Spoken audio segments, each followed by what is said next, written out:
This is the broadcast from City Hall, the home of the Greater London Authority. Please stand by.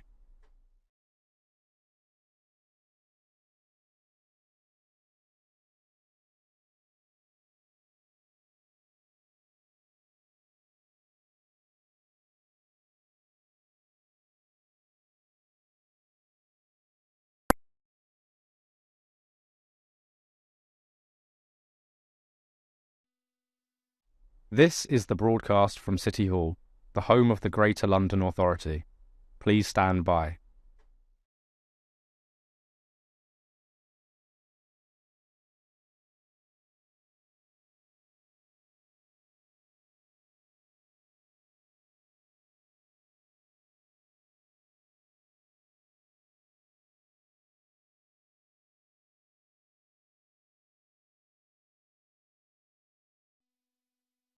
This is the broadcast from City Hall, the home of the Greater London Authority.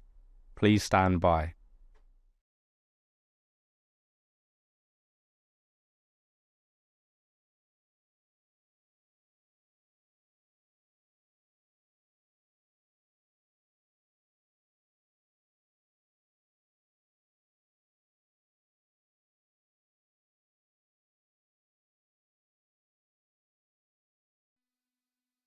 This is the broadcast from City Hall, the home of the Greater London Authority. Please stand by.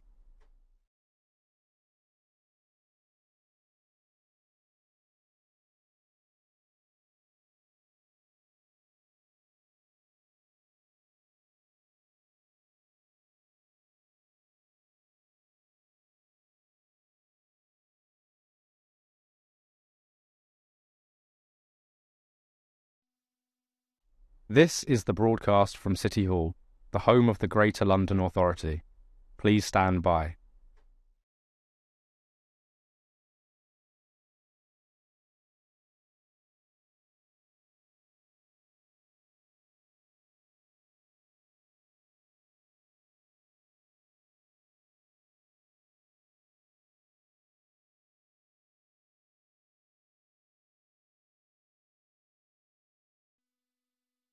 This is the broadcast from City Hall, the home of the Greater London Authority. Please stand by.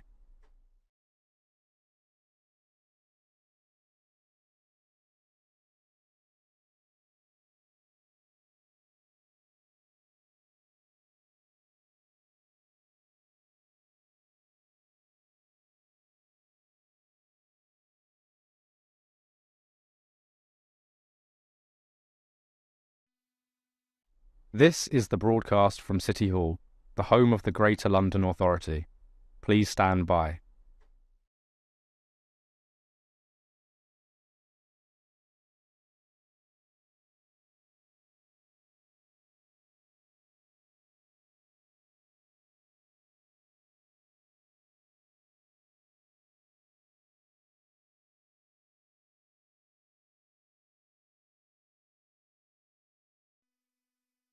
This is the broadcast from City Hall, the home of the Greater London Authority.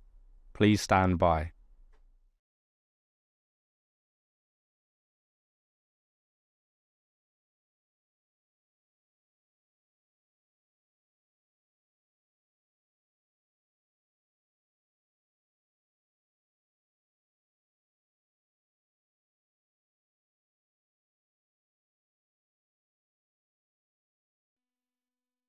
This is the broadcast from City Hall, the home of the Greater London Authority.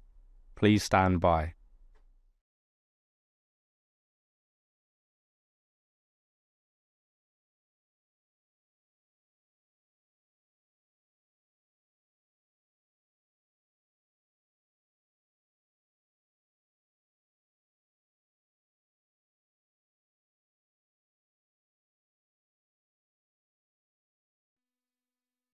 This is the broadcast from City Hall, the home of the Greater London Authority. Please stand by.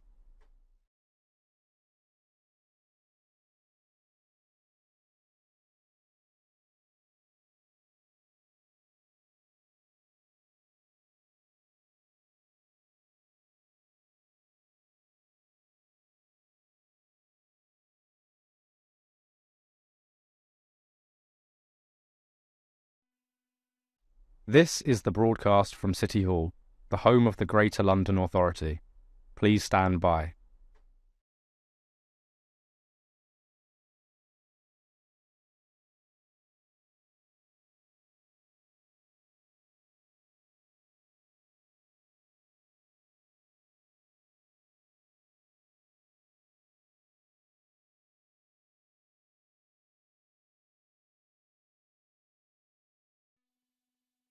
This is the broadcast from City Hall, the home of the Greater London Authority. Please stand by.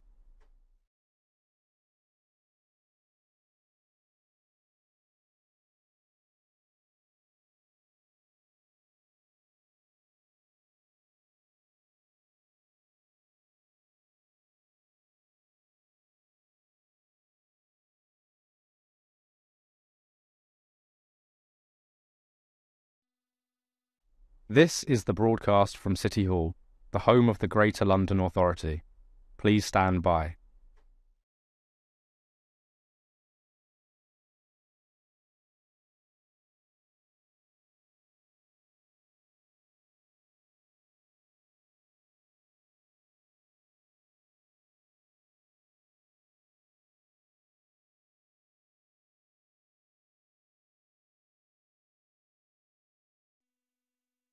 This is the broadcast from City Hall, the home of the Greater London Authority.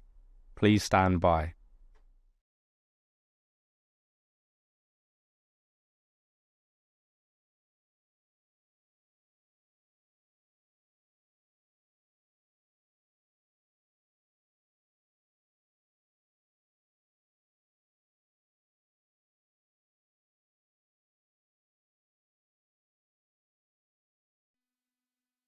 This is the broadcast from City Hall, the home of the Greater London Authority. Please stand by.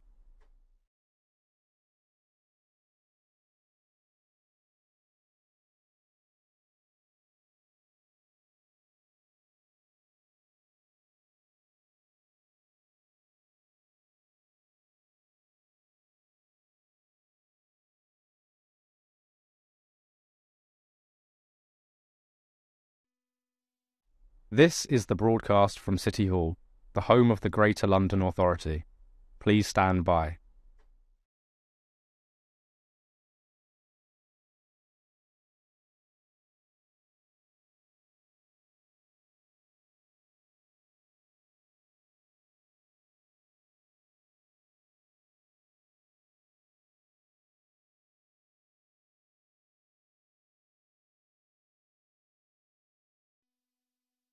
This is the broadcast from City Hall, the home of the Greater London Authority. Please stand by.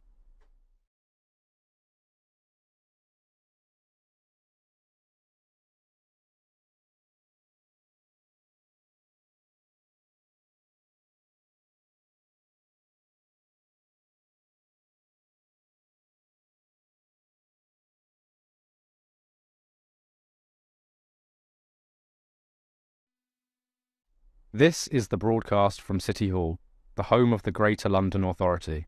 Please stand by.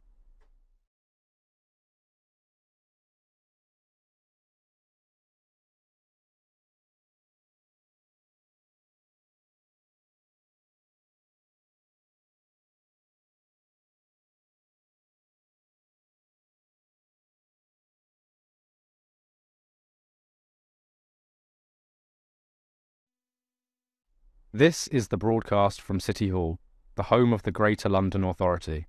Please stand by.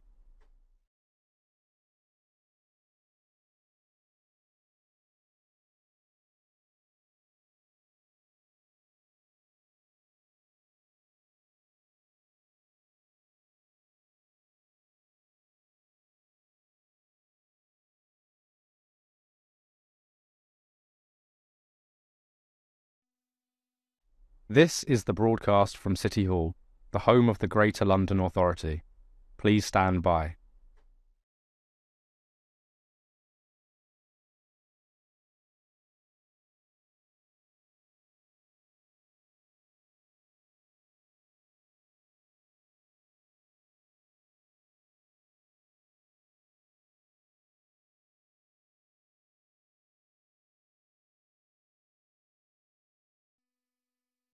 This is the broadcast from City Hall, the home of the Greater London Authority. Please stand by.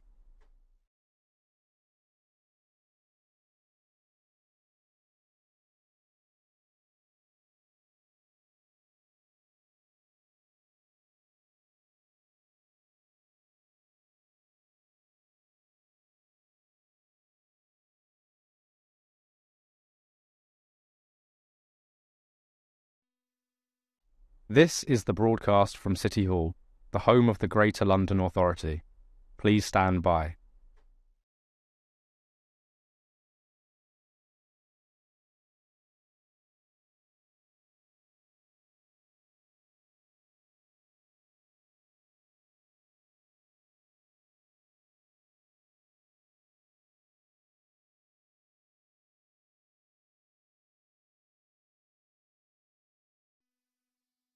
This is the broadcast from City Hall, the home of the Greater London Authority. Please stand by.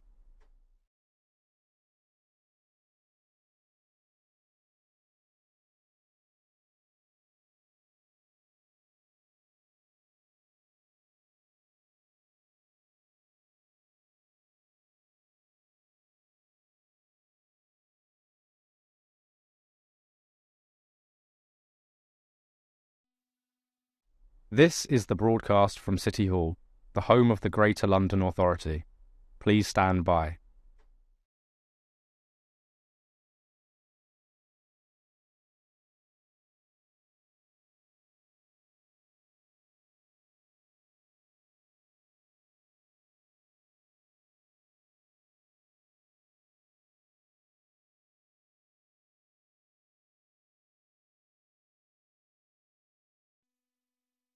This is the broadcast from City Hall, the home of the Greater London Authority.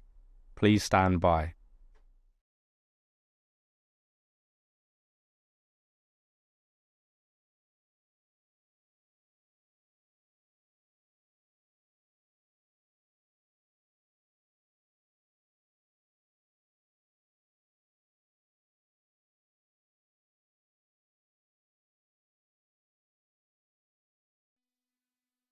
This is the broadcast from City Hall, the home of the Greater London Authority. Please stand by.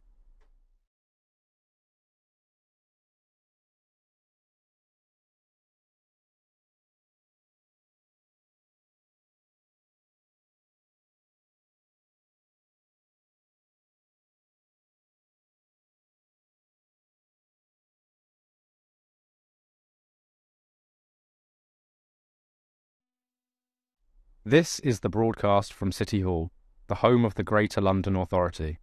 Please stand by.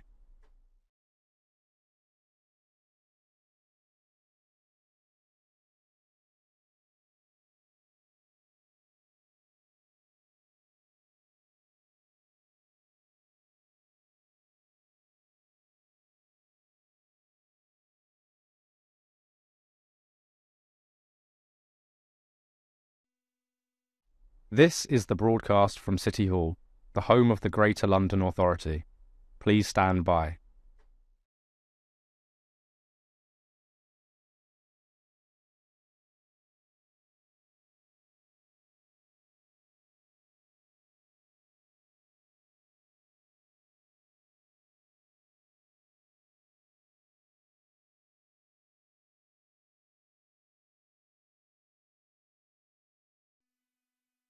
This is the broadcast from City Hall, the home of the Greater London Authority. Please stand by.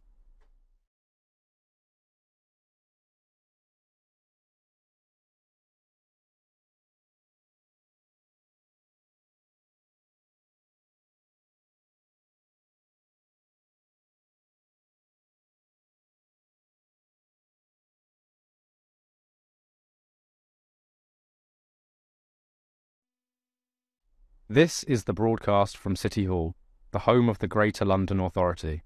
Please stand by.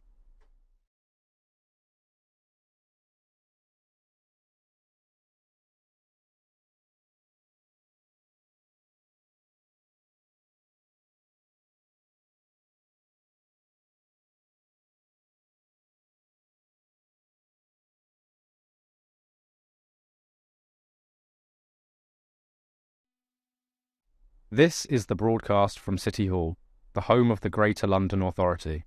Please stand by.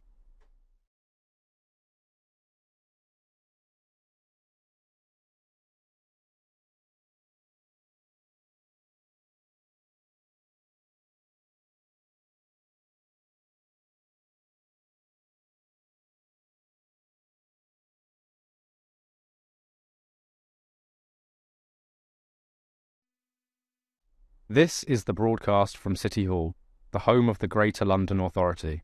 Please stand by.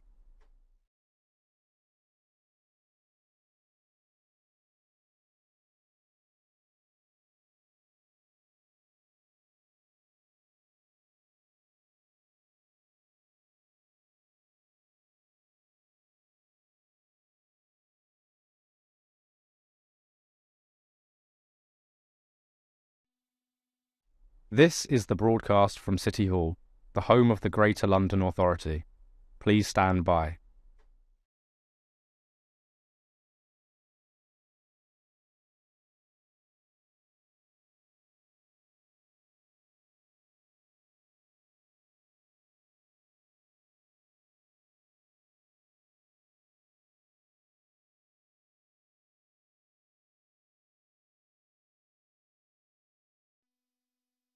This is the broadcast from City Hall, the home of the Greater London Authority. Please stand by.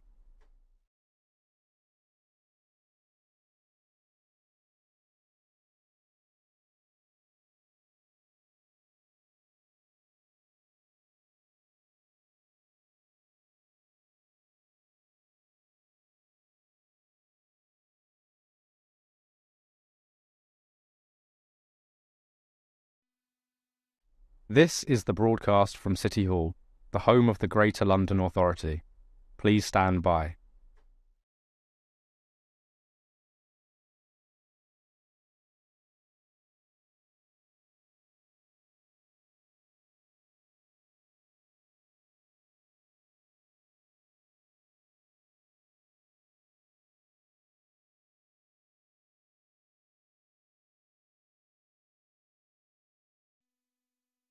This is the broadcast from City Hall, the home of the Greater London Authority.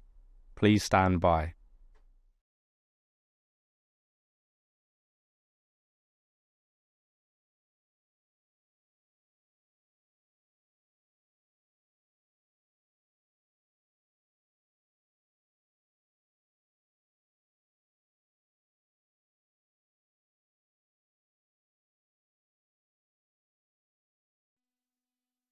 This is the broadcast from City Hall, the home of the Greater London Authority. Please stand by.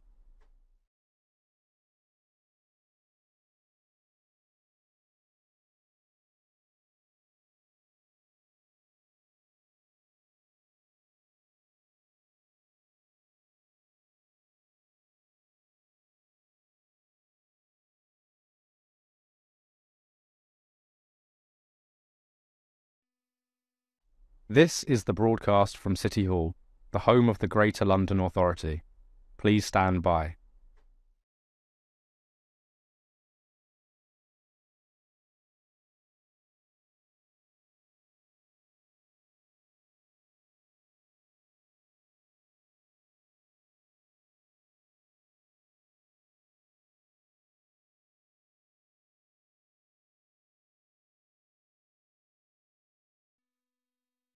This is the broadcast from City Hall, the home of the Greater London Authority. Please stand by.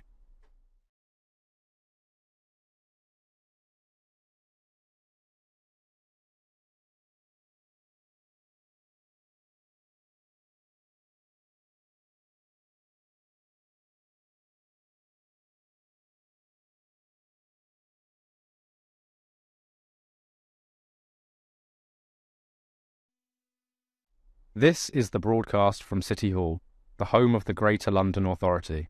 Please stand by.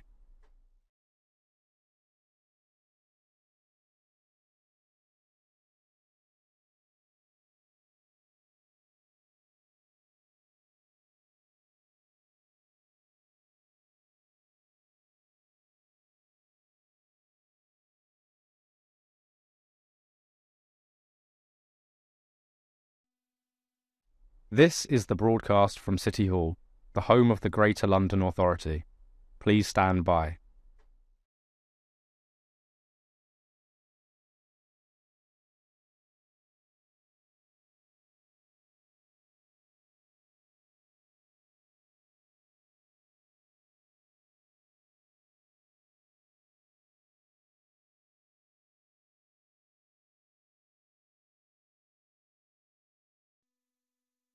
This is the broadcast from City Hall, the home of the Greater London Authority. Please stand by.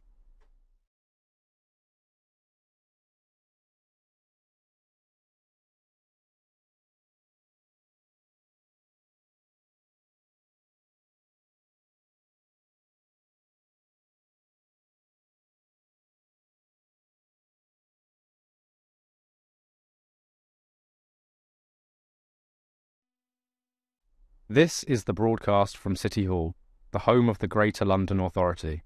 Please stand by.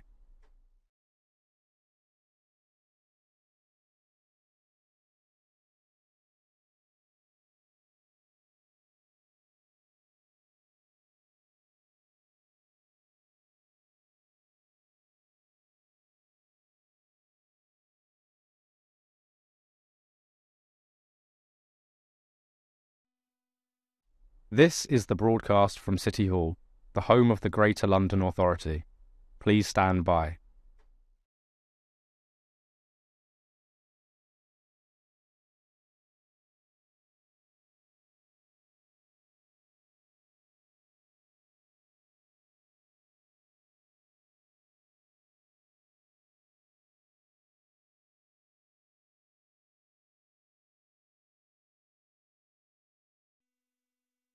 This is the broadcast from City Hall, the home of the Greater London Authority. Please stand by.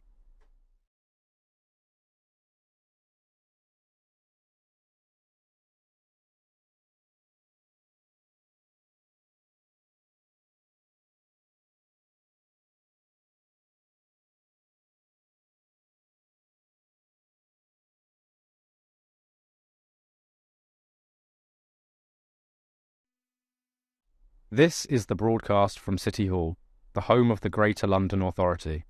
Please stand by.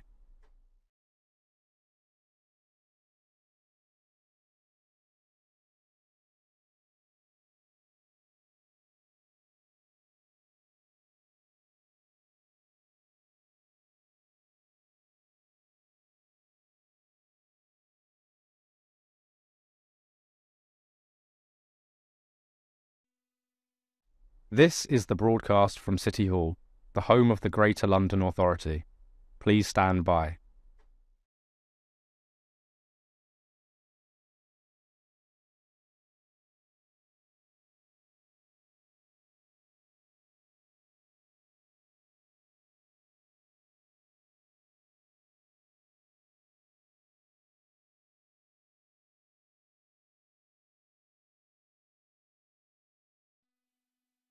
This is the broadcast from City Hall, the home of the Greater London Authority. Please stand by.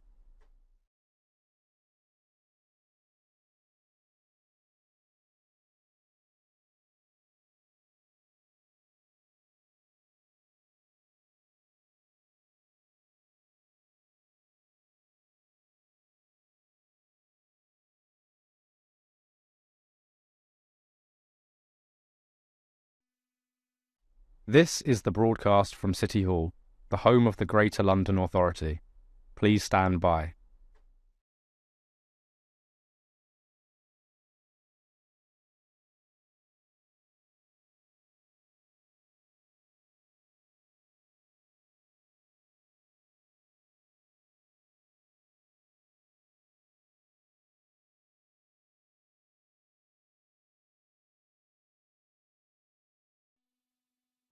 This is the broadcast from City Hall, the home of the Greater London Authority. Please stand by.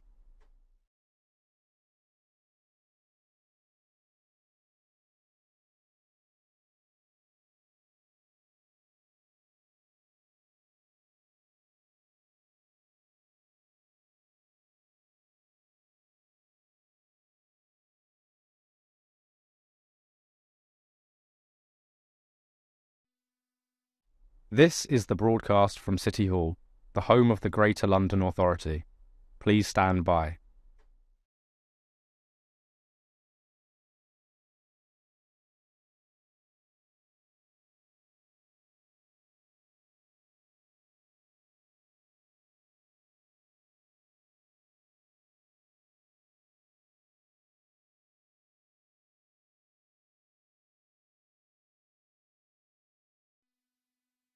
This is the broadcast from City Hall, the home of the Greater London Authority.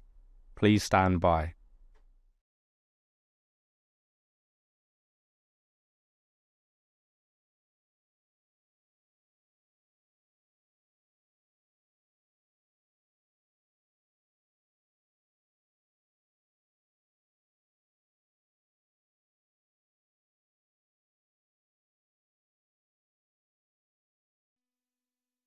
This is the broadcast from City Hall, the home of the Greater London Authority.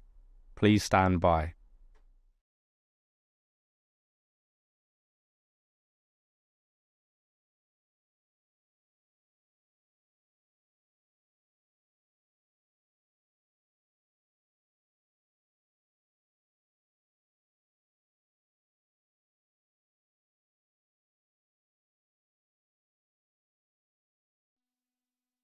This is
Can I welcome everyone to the Police and Crime Committee? Good morning, everybody.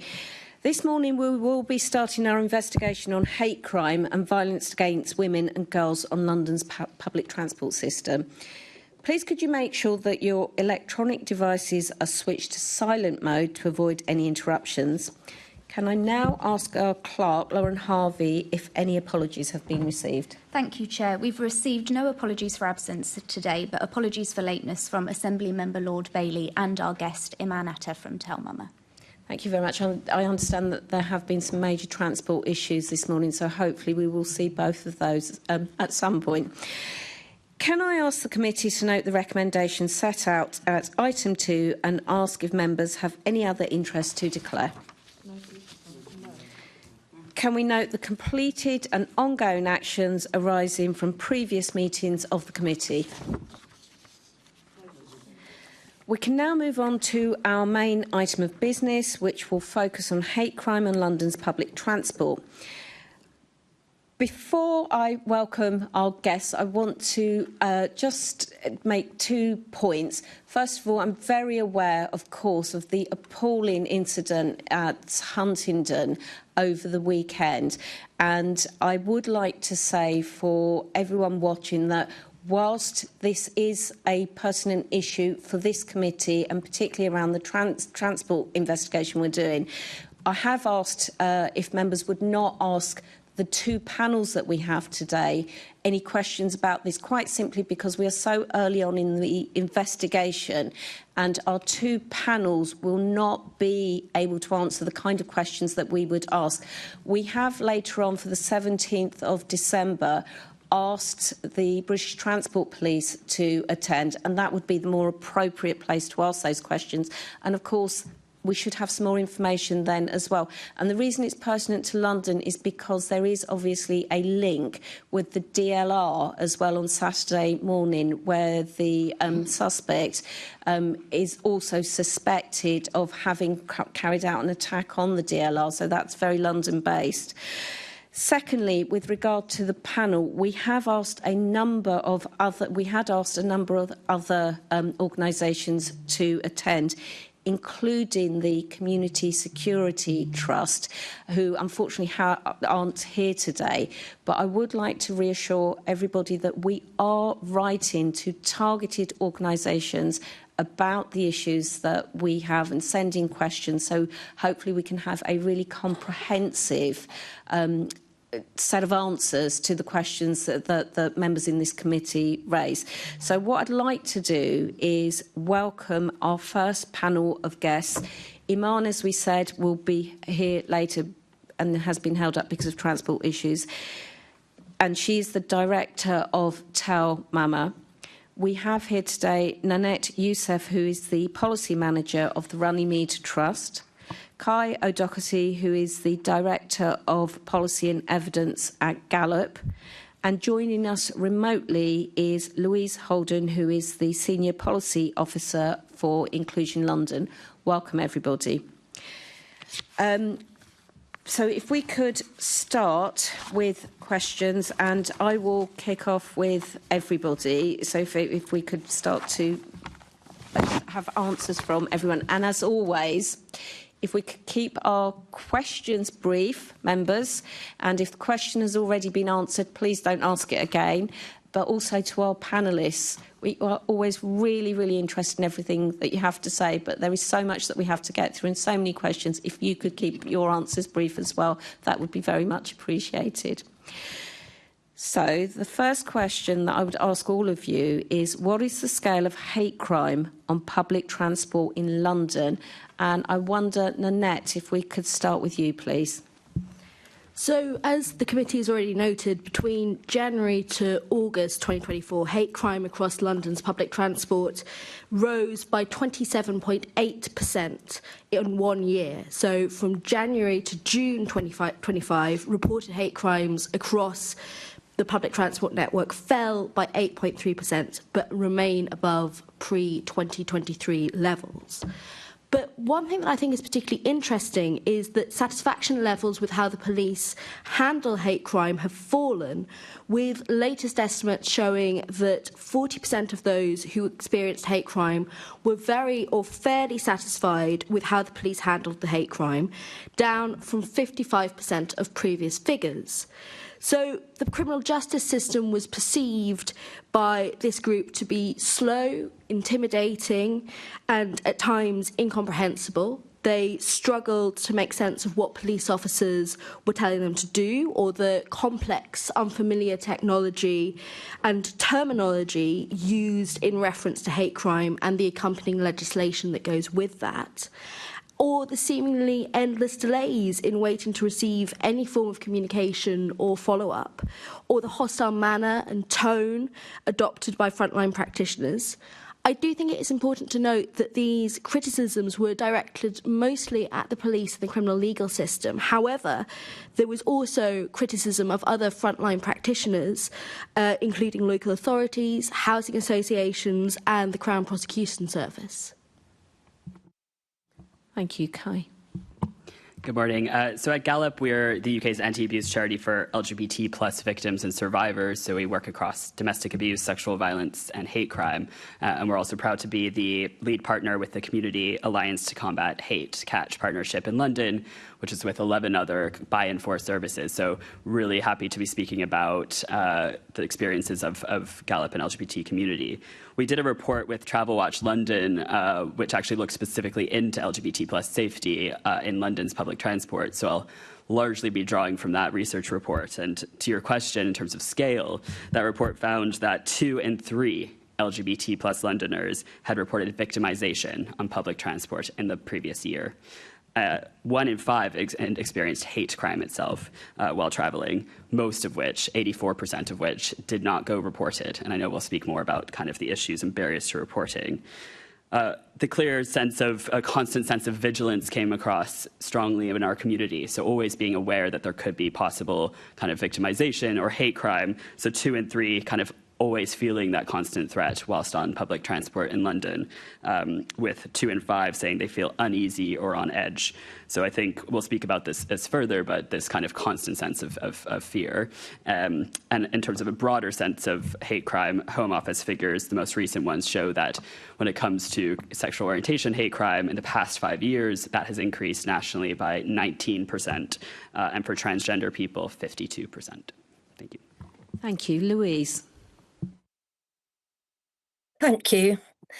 Hi. Yes. So we're not a specific anti-hate crime organisation, and in London, there's the Catch Partnership that provides support to disabled victims of hate crime, but there isn't the equivalent of, say, Gallup or CST. So we're really pleased that we were asked to speak today.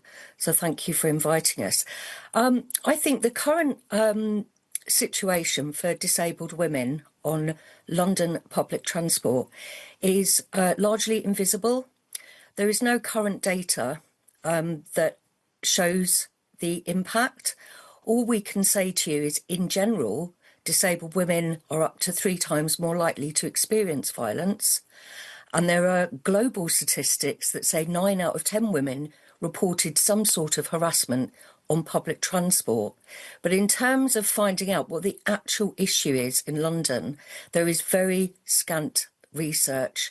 We don't have the capacity to do that ourselves. So that would be something that I would be calling on the Assembly to look into and maybe commission to keep disabled women safe on public transport.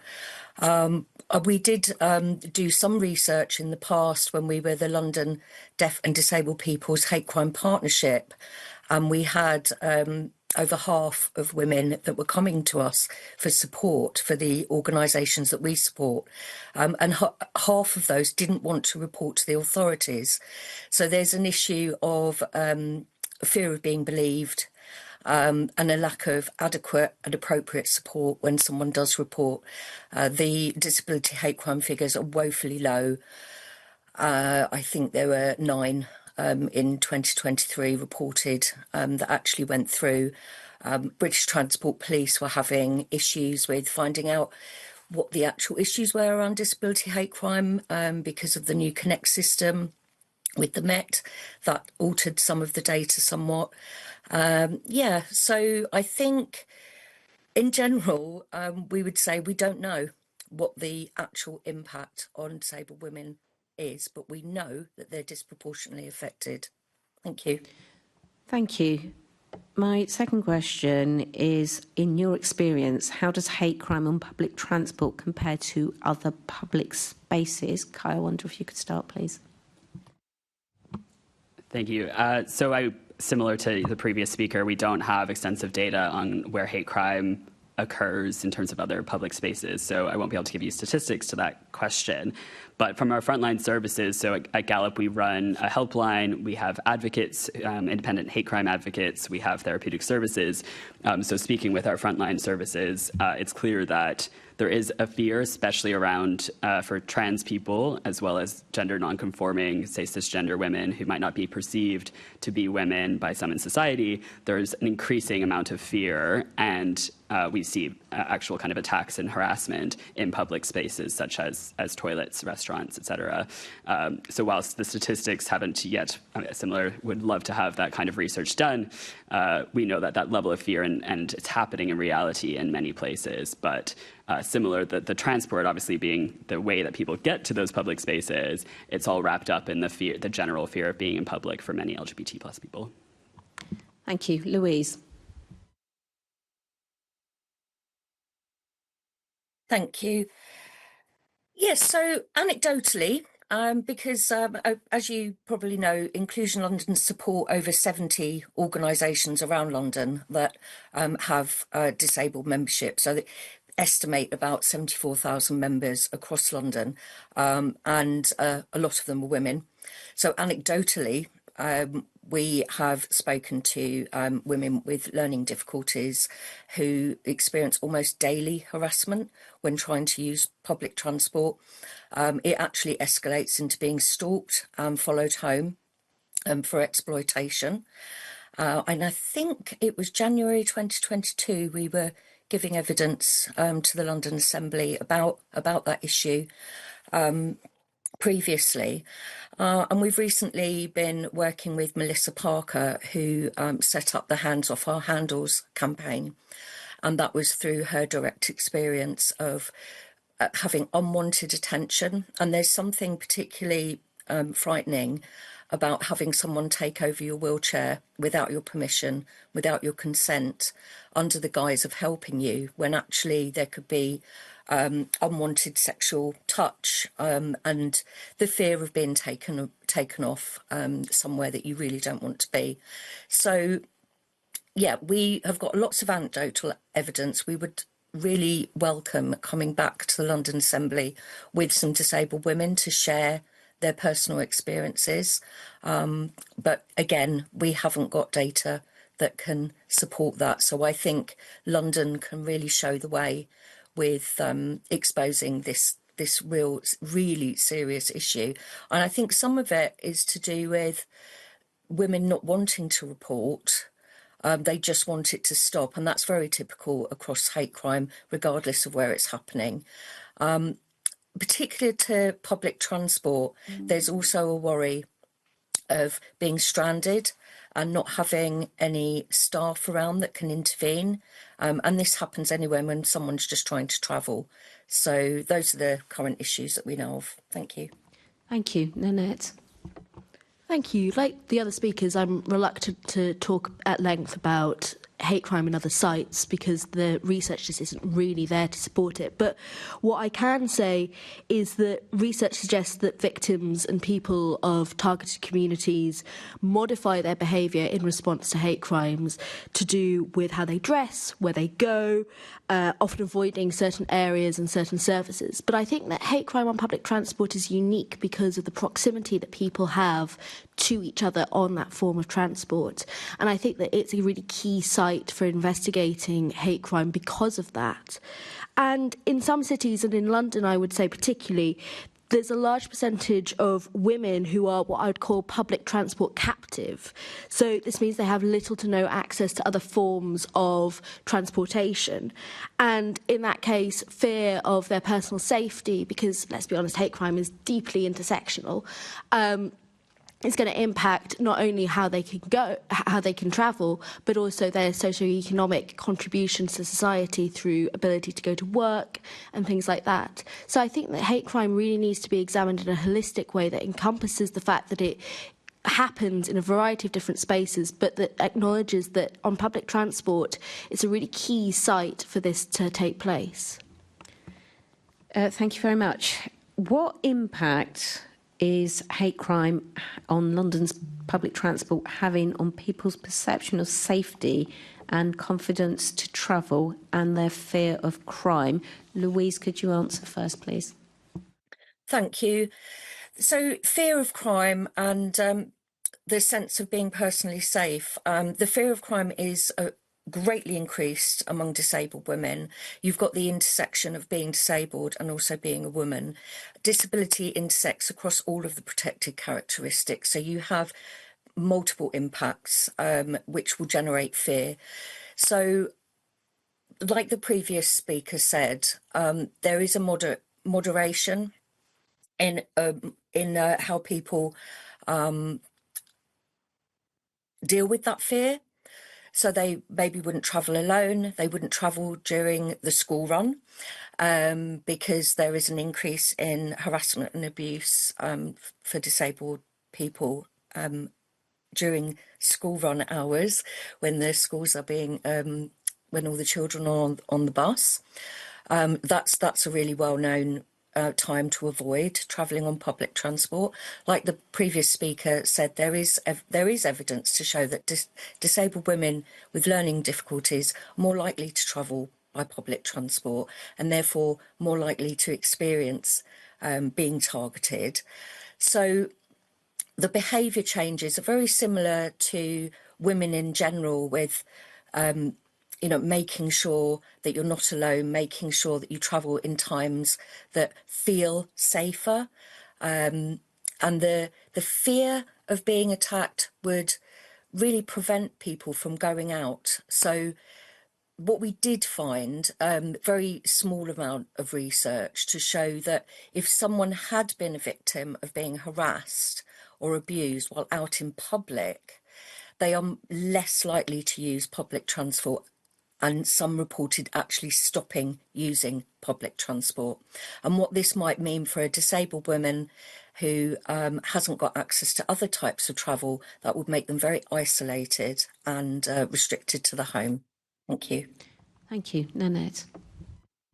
Thanks. So hate crime has a really significant impact on people's perception of safety and their confidence to travel. And as cited in the Home Office Thematic Review of Hate Crime in 2018, studies have found that, although not universal, victims of hate crime often experience greater post-victimisation distress, that includes anxiety, depression and withdrawal, than victims of equivalent non-prejudiced offences.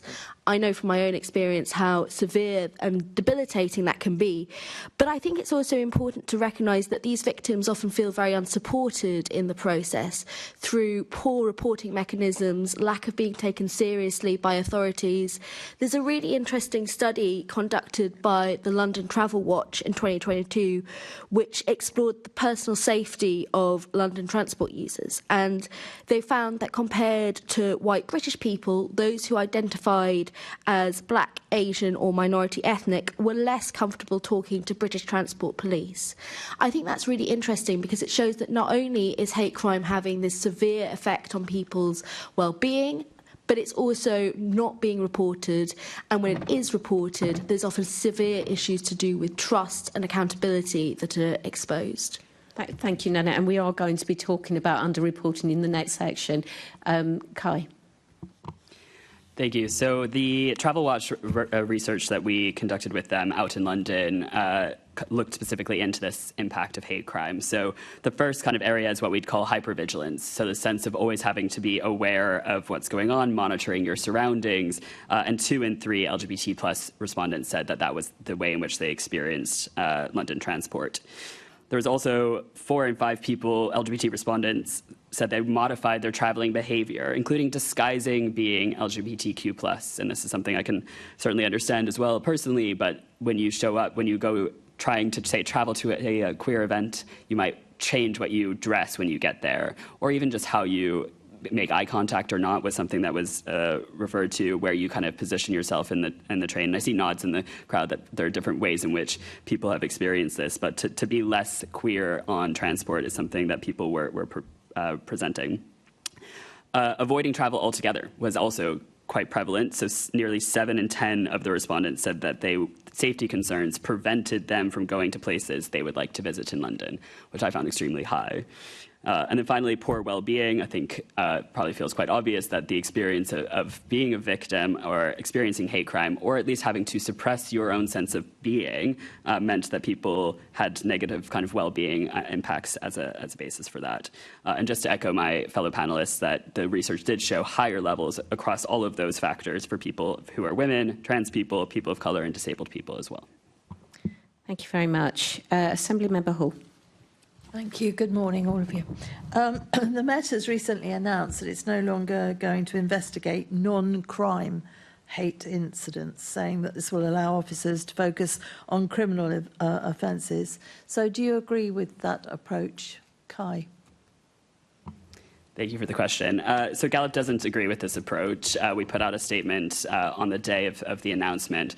We're quite disappointed to see the Met make that decision, especially given that the Home Office had already agreed to investigate and do a full review of the non-crime hate incident approach on a national level, which would actually involve stakeholders such as Gallup and others who understand the nuance of how this is a helpful intervention.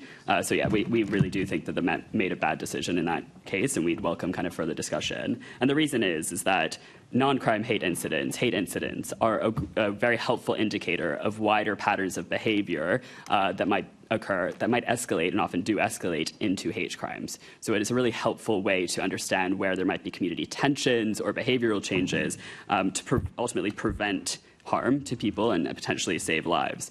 And it's important to know that the roots of this policy are from the Stephen Lawrence inquiry. They're from various inquests, which showed that if these various incidents had been noted at earlier points, that death would have been prevented. So I think that maybe the terminology is unhelpful because the hate incidents can be quite serious. But the roots are very serious and where they've come from. And finally, to say on just a human level that victims and survivors of hate incidents, when it was recognized by the Met, would be referred to the Catch Partnership, of which two of the panelists are members, so that victims could get support. But now that it's no longer being recorded and reported, those victims will not get any kind of offer of direct support from us, unfortunately. So I think there's a practical kind of victim impact as well, unfortunately. Okay, Nanette, you're sitting there nodding your head. What's your view? Thanks. I think it's a really interesting question. I have really serious reservations about the role of police in tackling hate crime incidents in London. I think many of us here today will have watched the recent Panorama documentary about the Charing Cross police station, which highlighted the racism and misogyny that was institutional to that station. And alongside this, you have evidence from reports and independent reviews, such as Baroness Casey's 2023 review, published in the wake of the abduction, rape and murder of Sarah Everard by a serving Metropolitan Police officer, which found institutional racism, misogyny and homophobia in the Met. And to me, that shows just how entrenched these issues are across the organisation. Any woman, any person of colour watching or reading those accounts is going to feel very far from confident in reporting instances of hate crime to them. And I would argue that this evidence calls into question the appropriateness of the police to tackle these forms of harm. And I believe that this extends to non-crime hate incidents. But I'm concerned that the Met's decision to stop recording hate crime incidents includes no alternative mechanism. So this means that, to the best of my knowledge, there will now be no to little formal, widely accessible record of non-crime hate incidents. And reporting and recording of non-crime hate incidents is really important because they're reflective of broader structural and institutional forms of racism and other forms of hatred. Non-crime hate is indicative of wider social tensions, but whether or not they reach a criminal threshold is beyond the point. They're still causing harm to people, and we need to know about this harm so we can prevent it. So there's a need for a recording mechanism that isn't the police, because they're the wrong institution to do that. Well, just to let you know, I believe that the new non-crime hate incidents, they are still recording allegations. That's what I've been told that is.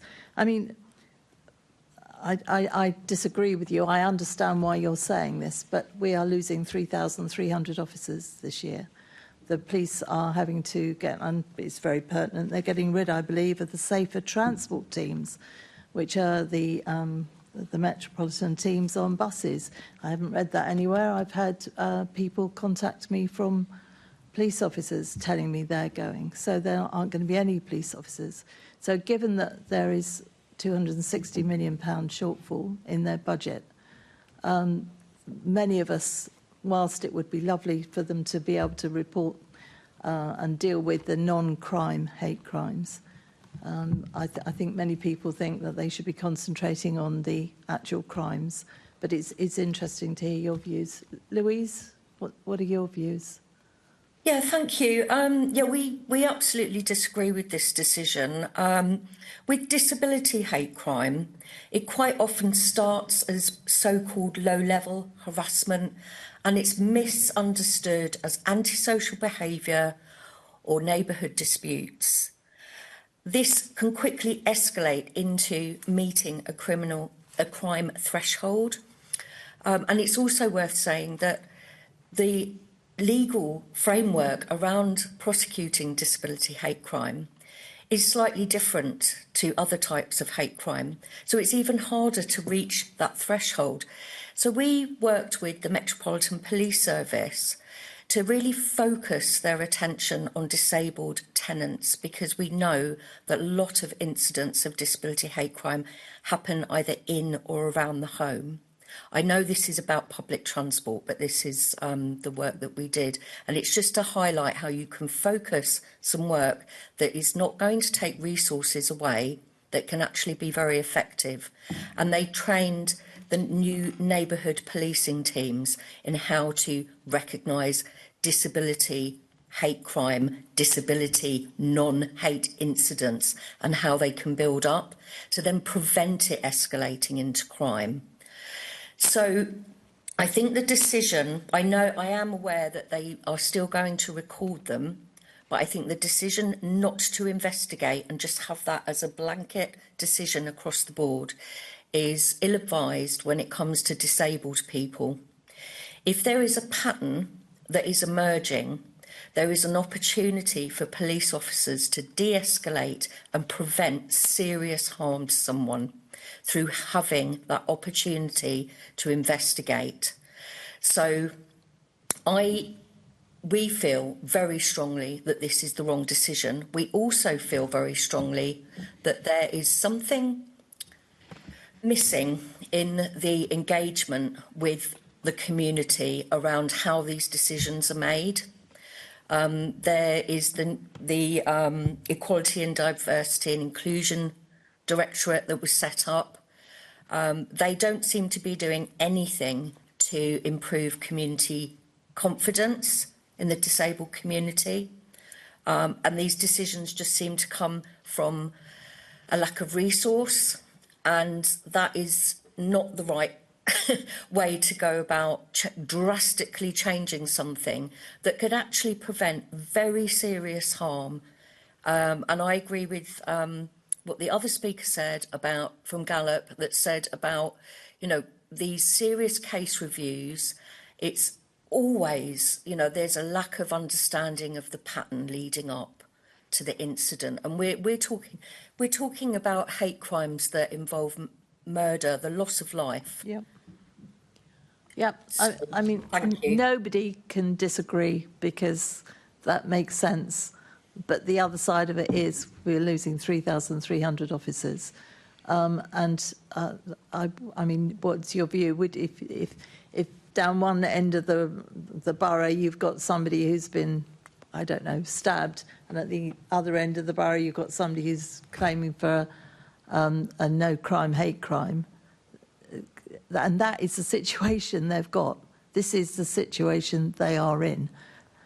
I'm sure the Commissioner would like nothing more than enough officers to do both, because I think you're all right, but I would, I think many people think we must concentrate on actual crimes as opposed to non-crime. Unfortunately, but I absolutely hear you, especially in the disabled world. I completely get that, but this is what we're facing. And Louise, you say about not enough consultation. As a committee, we're hearing this from everywhere. They didn't consult on very many things, and I think lots of my colleagues won't even know that the Safer Transport team looks like that's going to go, because that's all officers off of buses, whether it's a hate crime, whether it's pickpocketing, whether it's something much worse. They're not going to be there for that either. I'll leave it at that. Thank you, Chair.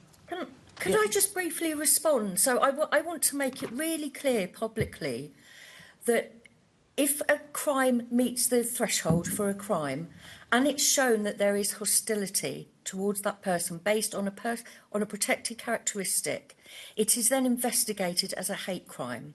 Investigating hate crimes and non-crime incidents do not take away from investigating other crimes. It should not be an either-or situation. I think there's a public perception that hate crime is something that is separate and is taking away from Louise, actual it is. crime. But yeah, you're right, but it is, because they don't have the officers. There are not the boots on the streets. They do not have enough money.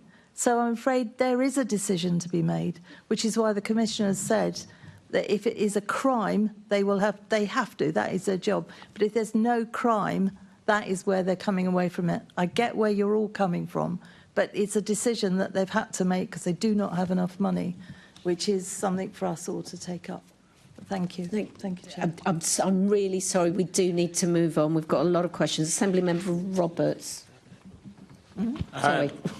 Thank you, Chair, and good morning.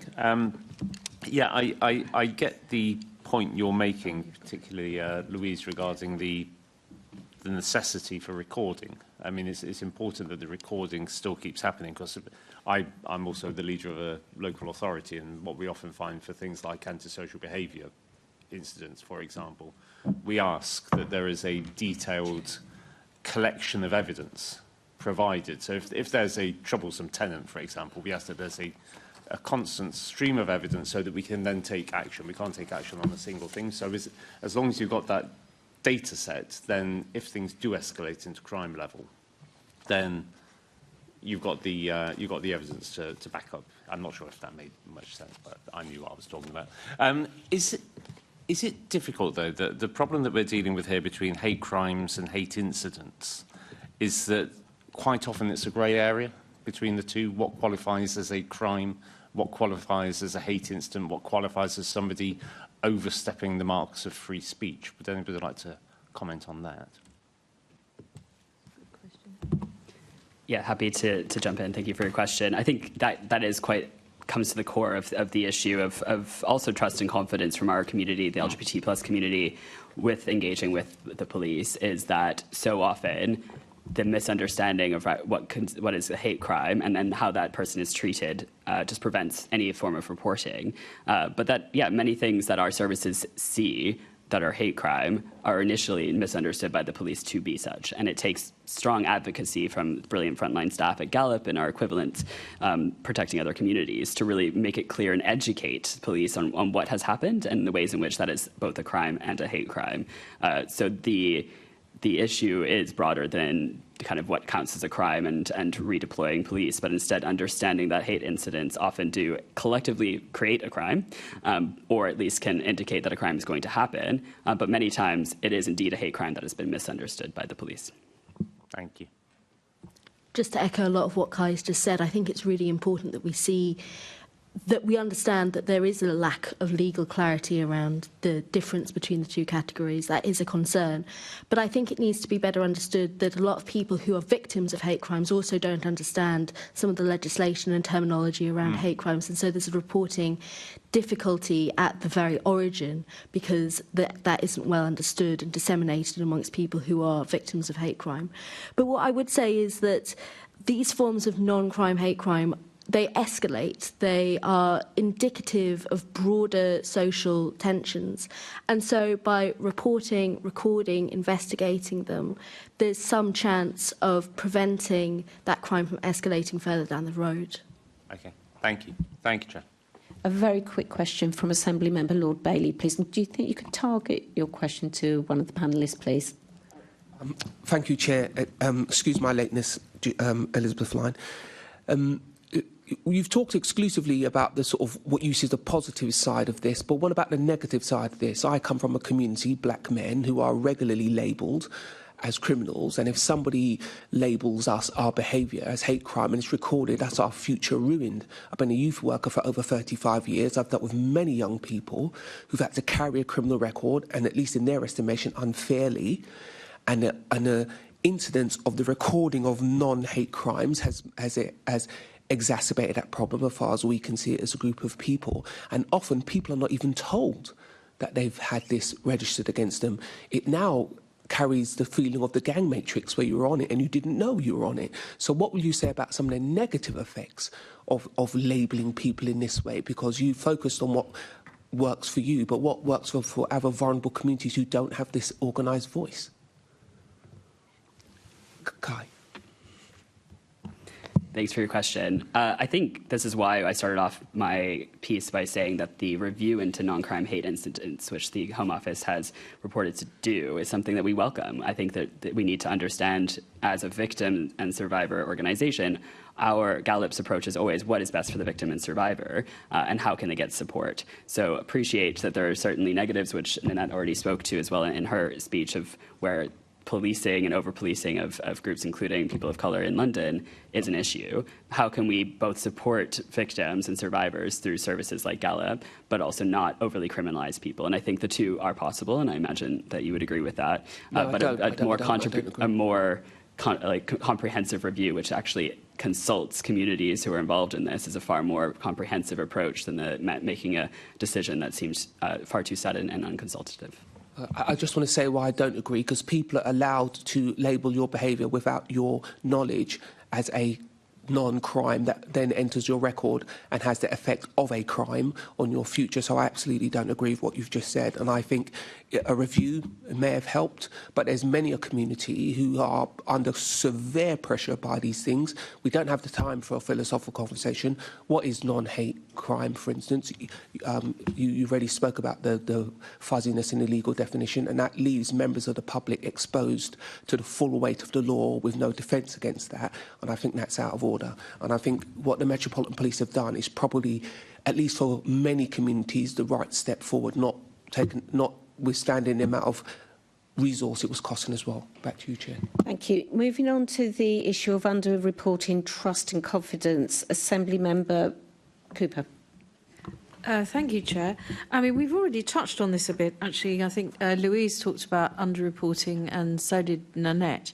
And I would say that there's probably about 100% of women who've travelled on public transport who at some point or another have experienced the delight of being touched up or similar. You know, I would say that almost nobody reports it, actually, because, you know, you're just trying to get somewhere. You don't want it to happen, but you don't necessarily want to be involved in a lengthy process, etc., etc. I'll start with Nanette and then see who else wants to come in. How significant do you think the underreporting of hate crime incidents is in understanding the true scale of hate crime on London's public transport network? And obviously not just crimes towards women, but, you know, we're obviously going across the piece here. Start with you. Thanks. Yeah, I think it's a really interesting question. There's massive rates of underreporting of hate crime on London's public transport networks. The scale of this is somewhat unclear. Hate crime in general is widely underreported, with only 24% of victims who took part in the University of Leicester's hate crime project, the UK's largest study on the project, reporting their most recent experience to the police, with most citing distrust, fear of inaction, or previous negative experiences as their reason for doing so. Other frequently cited reasons are that it's embarrassing and that victims, and I quote, do not think the police would do much to help. But the most common reason for underreporting was a lack of trust and confidence in the police. This lack of trust and confidence comes as no real surprise, with data showing that only 34.6% of Londoners trusted the Metropolitan Police. And nationwide, there's a gap between trust in police between white British respondents at 42.6% and 32.1% of people of other ethnicities. So if you're thinking about who is a victim of a racially motivated hate crime and then who is likely to trust the police and some other existing reporting mechanisms to report that hate crime, there's a real gap there, and I think that is a big reason for this severe underreporting, which is meaning that we can't design the policy initiatives necessary to tackle this because we don't have that data. Yeah, I mean, we had that discussion with the police about domestic abuse, who is going to report a rape to somebody that potentially they think in the police might be a rapist, literally, as we've discovered, as you said, in Charing Cross and also in the Casey report. Would you like to come in as well? Apologies for coming in late with the suspension of the Elizabeth line. Just in the context We're glad you escaped. I mean, it took me an hour and 20 minutes to get from Liverpool Street to here, so the backlog is quite immense. Yeah, it's made it into the Evening Standard, so you're not alone, I think. Yeah. But thank you for persevering. Thank you. In the context of Muslim communities and in terms of what we see in Telmama, but responding to your questions about the scale of underreporting, and the data shows that what we're seeing is just the tip of the iceberg. The reported figures that represent only a small fraction of the actual incidents or crimes that are taking place. The crime survey for England and Wales suggests that nationally, only around 48% of all hate crimes or hate incidents come to police attention, with some estimates for all hate reporting to be as low as 1 in 5. So we're saying 1 in 5 are coming forward to report this. We know that in the context of different communities, marginalized communities, LGBTQ plus communities, Muslim communities, black communities and other communities, some do not come forward and report. We've seen in Telmama in our data in 2024 when we recorded the highest ever figures of over 6,500 cases, and that's a 175% increase to the previous 2 years in reports, out of which we recorded almost 300 cases on public transport reported directly from our members of the public into us. The lack of trust in police has been already mentioned. There is the belief that nothing will be done if people report it. There is the normalization of abuse. People live with it. People are happy to go on their day-to-day business if they're abused or verbally abused, or if they're assaulted sometimes, even in some instances. And let's not forget as well, when we look at hate crime and hate incidents, we need to look at the intersectional identities of communities. So you can have someone who is from a Muslim community, is from the LGBT community, has got a disability, and I can add more and more layers of their identities that one of them or multiple of them are actually being the target of their abuse. We know that some fear from reprisals if they report it. If you're interacting or seeing that person on an ongoing basis, some people fear that there's going to be actually a reaction to that. There's as well one element around cultural and linguistic barriers. Some are not native English speakers and they cannot articulate what happened to them to showcase that what happened to them is actually driven by hate. And we know that some do not know where to report. The confusion about jurisdiction, it's on a bus, it's on a train, it's on a tube. And who do we report? BTP, do we report it Met? And sometimes it's also the clarity around, is it my right to report, not my right to report? So a few things that we see within the context of Muslim communities. Thank you. Kai, would you like to add anything to that? I think underreporting from the LGBTQ plus community is rampant, shall I say? Yes, unfortunately that is true. The Out in London report that I have referenced showed that 84% of those victims didn't report, so over 8 in 10. The reasons are similar to echoed by the other panel, but 2 in 3 felt the police wouldn't do anything at all. 50% felt that they wouldn't be taken seriously. Another 50% also saying, so it's obviously multiple reasons, but didn't trust the police. And it's interesting to see the most recent MOPAC survey data showed that the LGBT community of all marginalized communities surveyed had the least trust and least confidence in the Metropolitan Police. Other reasons were that they were concerned the police might discriminate against them for being LGBT+, so about 1 in 4 felt that. And helpful to bring in a most recent case study from earlier this month where an LGBT+ victim of hate crime came to our service and said that when reporting to an officer, they were misgendered throughout the interview and told that the physical assault, death threats and threats of further violence against them weren't strong enough to do anything about, and maybe should go home and make a cup of tea and dress normally. And that's like a recent example. So you can see why people are hesitant to. That's a really sympathetic and sensitive response, I think. Sorry, I'll just get my jaw back off the table. Louise, did you want to add anything to this litany of underreporting? Hi, thank you. Yeah, just I won't repeat anything that's been said, but I think it's estimated around 70% of disability hate crimes aren't reported. And I think it's interesting, isn't it? You talking about a woman won't bother to report if they have an inappropriate touch on public transport. Is that classed as a non-hate crime incident or a non-crime incident?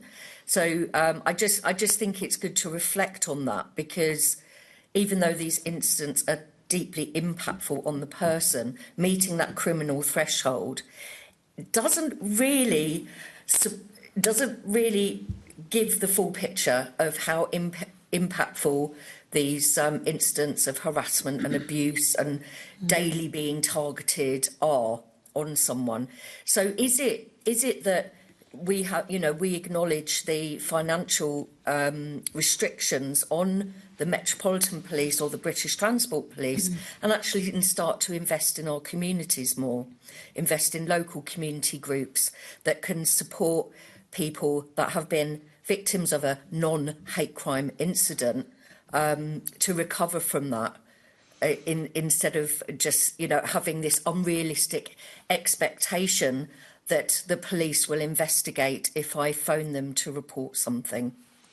Thank you. I think it's really interesting where the threshold might be between incidents that are unpleasant, that are potentially not criminal or not hate, but are potentially also discriminatory. And I think we now know that, if people are doing this regularly, sometimes they also start to escalate. So recording them in some way is probably a good thing. And sending people home to go and have a cup of tea is not the response that we would expect. However, there's been some interesting work done on bystander training, and the Mayor has also had some initiatives around that. But I'm not going to go down that road. My other question was about what are the main barriers for reporting hate crime on public transport. But I feel that you've mostly answered that question as you were telling me about the percentage of people who are not reporting. So I'm going to pass back to the Chair unless somebody tells me they really want to add something. No, thank you, Chair. Thank you very much. Assembly Member Small-Edwards. Thank you very much, Chair, and good morning, everyone. My question is, how important do you think a visible police presence is in tackling, preventing and then people reporting hate crime on public transport? I think we'll start with Kai and then move across. Thank you for the question. So the research that I keep mentioning showed that actually police officers did not help LGBT plus people feel safer on public transport. So nearly half of respondents saying it categorically did not help them feel safer. Of that, trans respondents, 40% of trans respondents and 32% of LGBTQ plus people of color said they're most likely to report that the presence of police made them feel unsafe, so kind of disproportionate as well. Yeah, so I think in that sense, police visibility isn't a priority solution from the community based on the evidence. I would echo a lot of what Kai has said.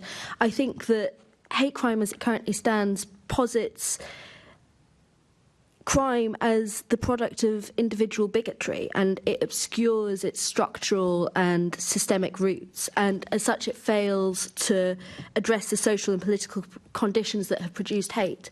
And thus I don't think that a visible police presence is a sustainable and effective mechanism for reducing incidents of hate crime taking place, because it's acting once the crime has already been committed. It's not preventing that crime from taking place in the first place, because, as Kai says, there's data to suggest that actually the presence of police officers within public transport networks is not reducing the numbers of hate crime that are taking place. I think there's a need for a combined approach. While we welcome the presence of police officers for reassurance, for deterring factors in the context of Muslim communities, I know the same would be in the context of Jewish communities with the work that we do with Jewish communities. But I think we need to look at a combined approach. We need effective policing that has a multifaceted strategy, where there's visible patrols, where there's strong community engagement, where there's non-police support services engagement as well with organizations like the ones that are present here and other ones. We need to look as well at environmental design improvements, CCTVs, better lighting. We need to have effective reporting mechanisms. It's great to have campaigns. It's great to run campaigns during Hate Crime Awareness Week. That's all great. But if people cannot even see where they can report on any banners that we have on public transport, then that would not help.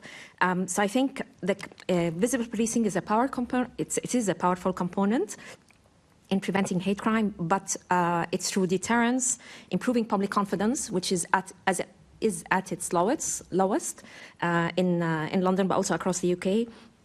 And it should be implemented alongside broader community-focused initiatives, working with other communities and engaging with organisations. It should be as well with a commitment to be fair, respectful, and respectful engagement with all Londoners. I mean, we just heard the response towards the LGBT communities. We see that sometimes even in responses to Muslim communities or Black communities and others, where they're told, oh, maybe don't go on social media. You don't need to go on social media. Shut down your accounts.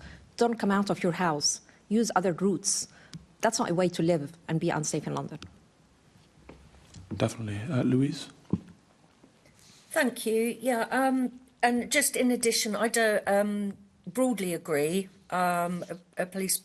Increased police presence isn't something that people feel would make them safer. What they do think will make them safer is when they're believed, when they're reported, that it's properly investigated, and that the evidence is gathered to support when it's passed to the CPS.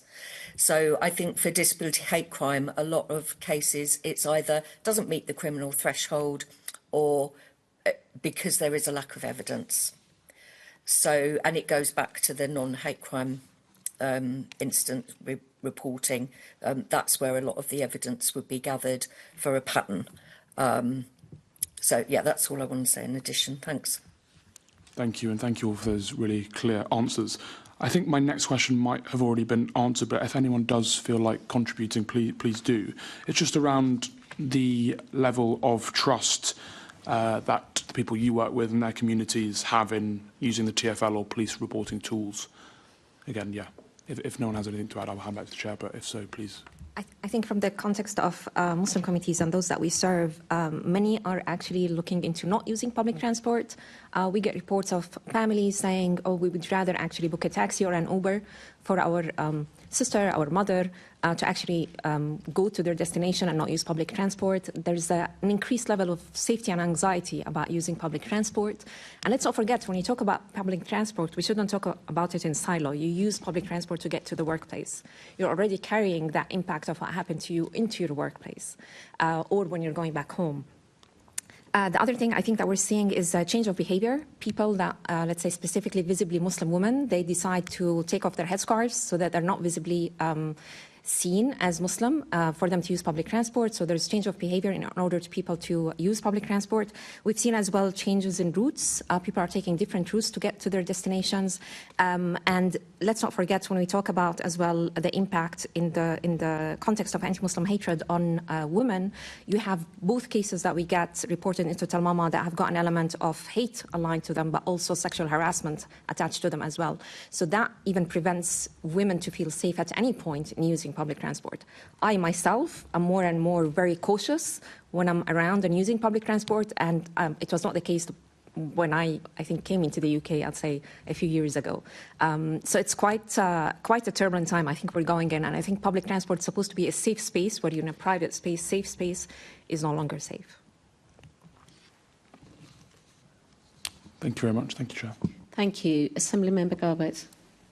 Thank you. A lot of my follow-ups have been answered by the wonderful panel in all of your responses so far. I just wanted to do a quick follow-up for Louise, just on some of the comments you've been making around confidence from disabled Londoners around the Metropolitan Police. And I just wanted to give you a quick moment to just mention the work that you've been calling for in terms of like an action plan for the Metropolitan Police to take disability hate crime seriously. So I just wondered if you wanted to speak briefly to the work that Inclusion London have been trying to push the Met to do.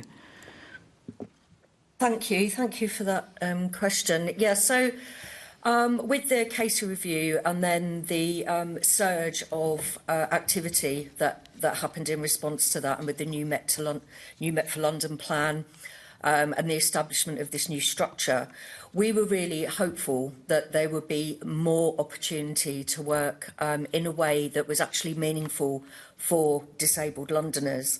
And the way it would be meaningful is a co-produced model, and that means working with each other for really effective, not just effective in terms of better services, but more cost-effective services. So we were really hopeful about this new model. Unfortunately, what has happened is since the surge in activity, we have actually been excluded from this engagement structure.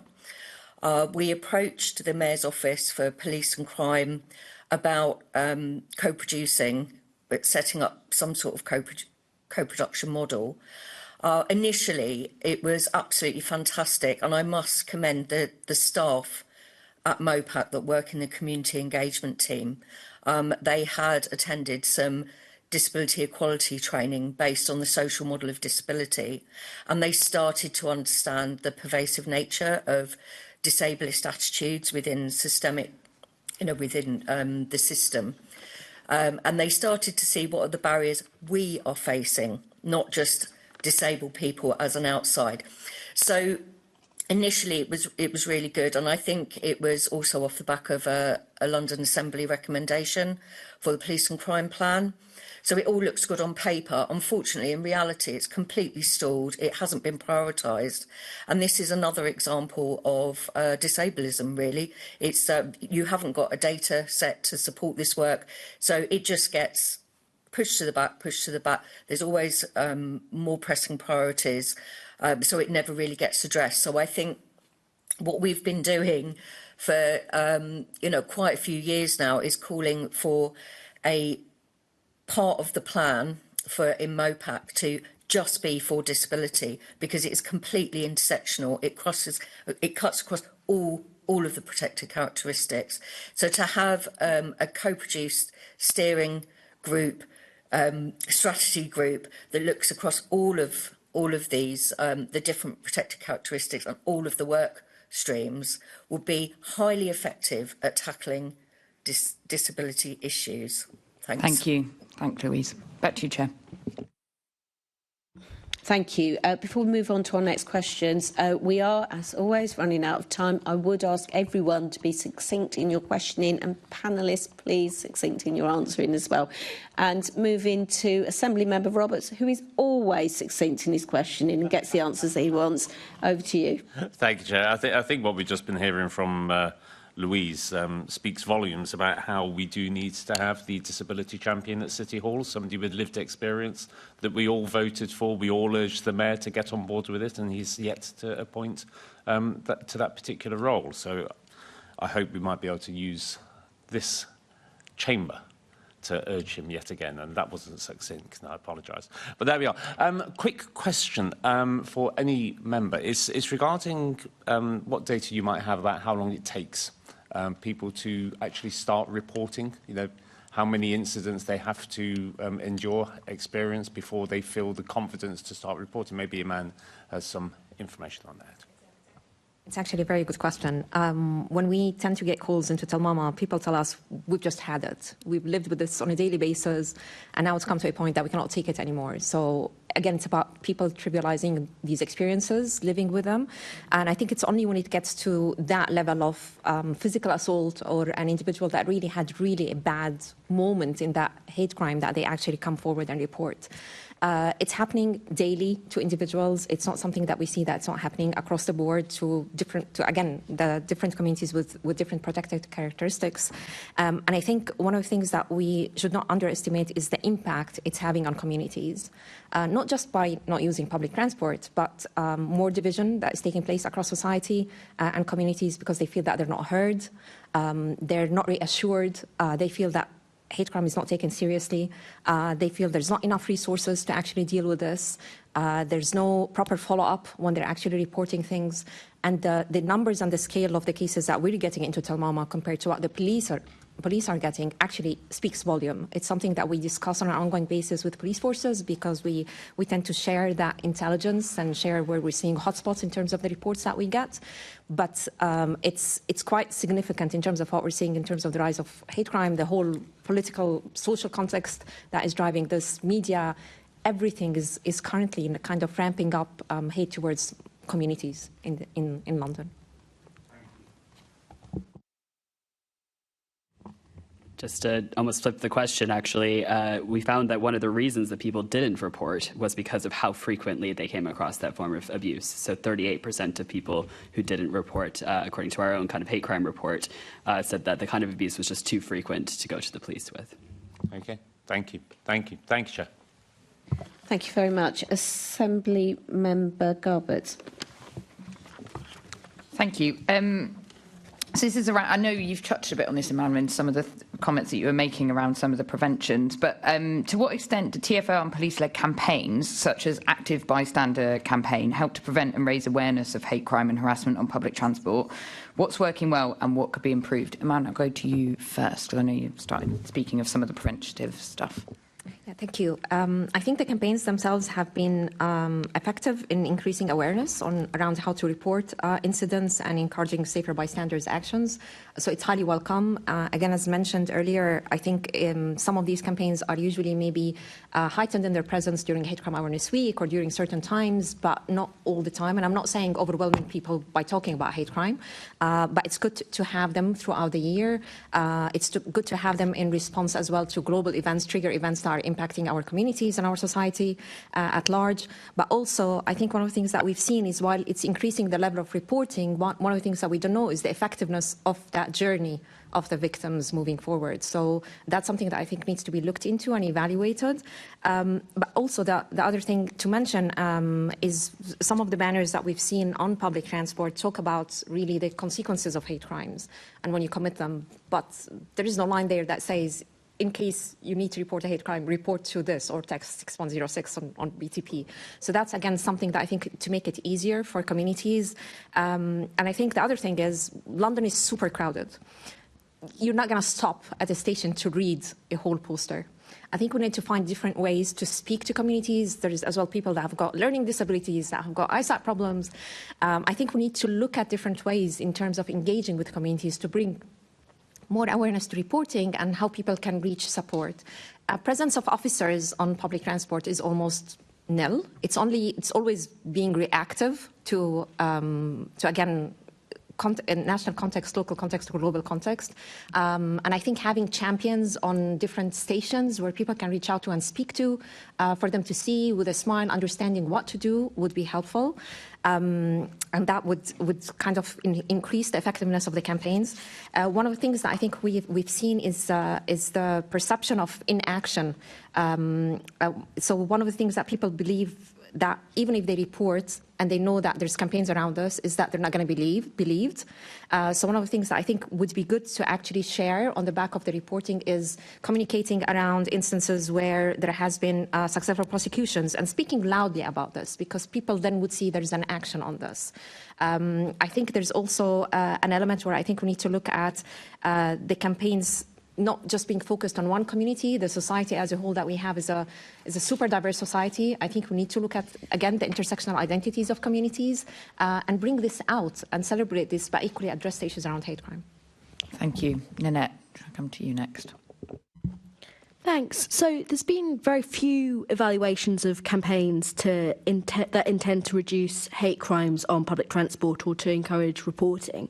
One campaign that has been evaluated is the Report It, Stop It campaign, which aimed to encourage victims to report details of unwanted sexual behaviour to police and transport authorities through media campaigns. And the results show that it did improve reporting rates and that increase was not due to an increase in unwanted sexual behaviour.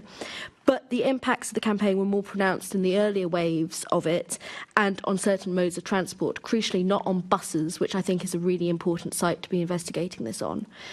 Internationally, there's very limited evidence to suggest that campaigns such as this are effective. So in the US, a 2008 Massachusetts Bay Transportation Authority police co-produced an anti-harassment campaign with a rape crisis charity, and in 2013 that campaign was revived and featured the launch of an application for reporting unwanted sexual behaviour.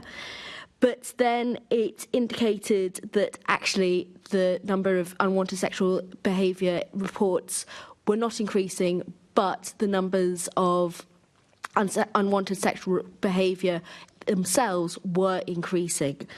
However, similar initiatives in Iran, in Singapore, elsewhere internationally have shown very mixed results for this sort of campaign being effective and improving reporting rates. I think we also need to be really cautious about what we're looking for here. We're talking about reporting rates, but what's the next stage in that journey, like Iman said, for people who've been the victim of hate crime? If that journey is not satisfactory, if we're not seeing strong and responsive reactions to this form of crime, then I would say that actually this is only part of the problem.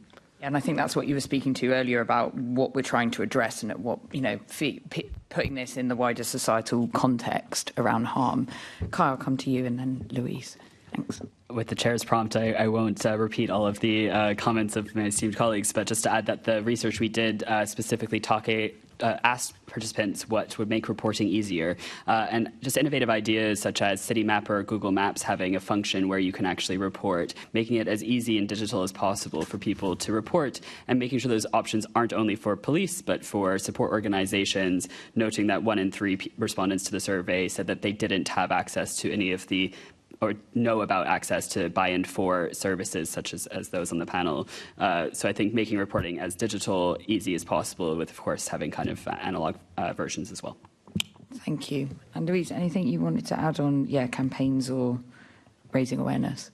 Yeah, just to add, so the Crown Prosecution Service do some amazing engagement with schools and local communities. So I think I agree, it has to be across the board. It's a community response.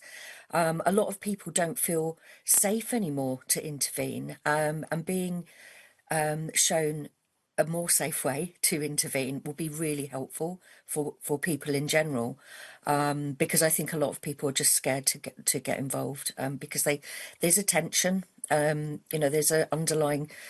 People see it's like a tinderbox at the moment. People just seem to, it goes from nothing to really quickly.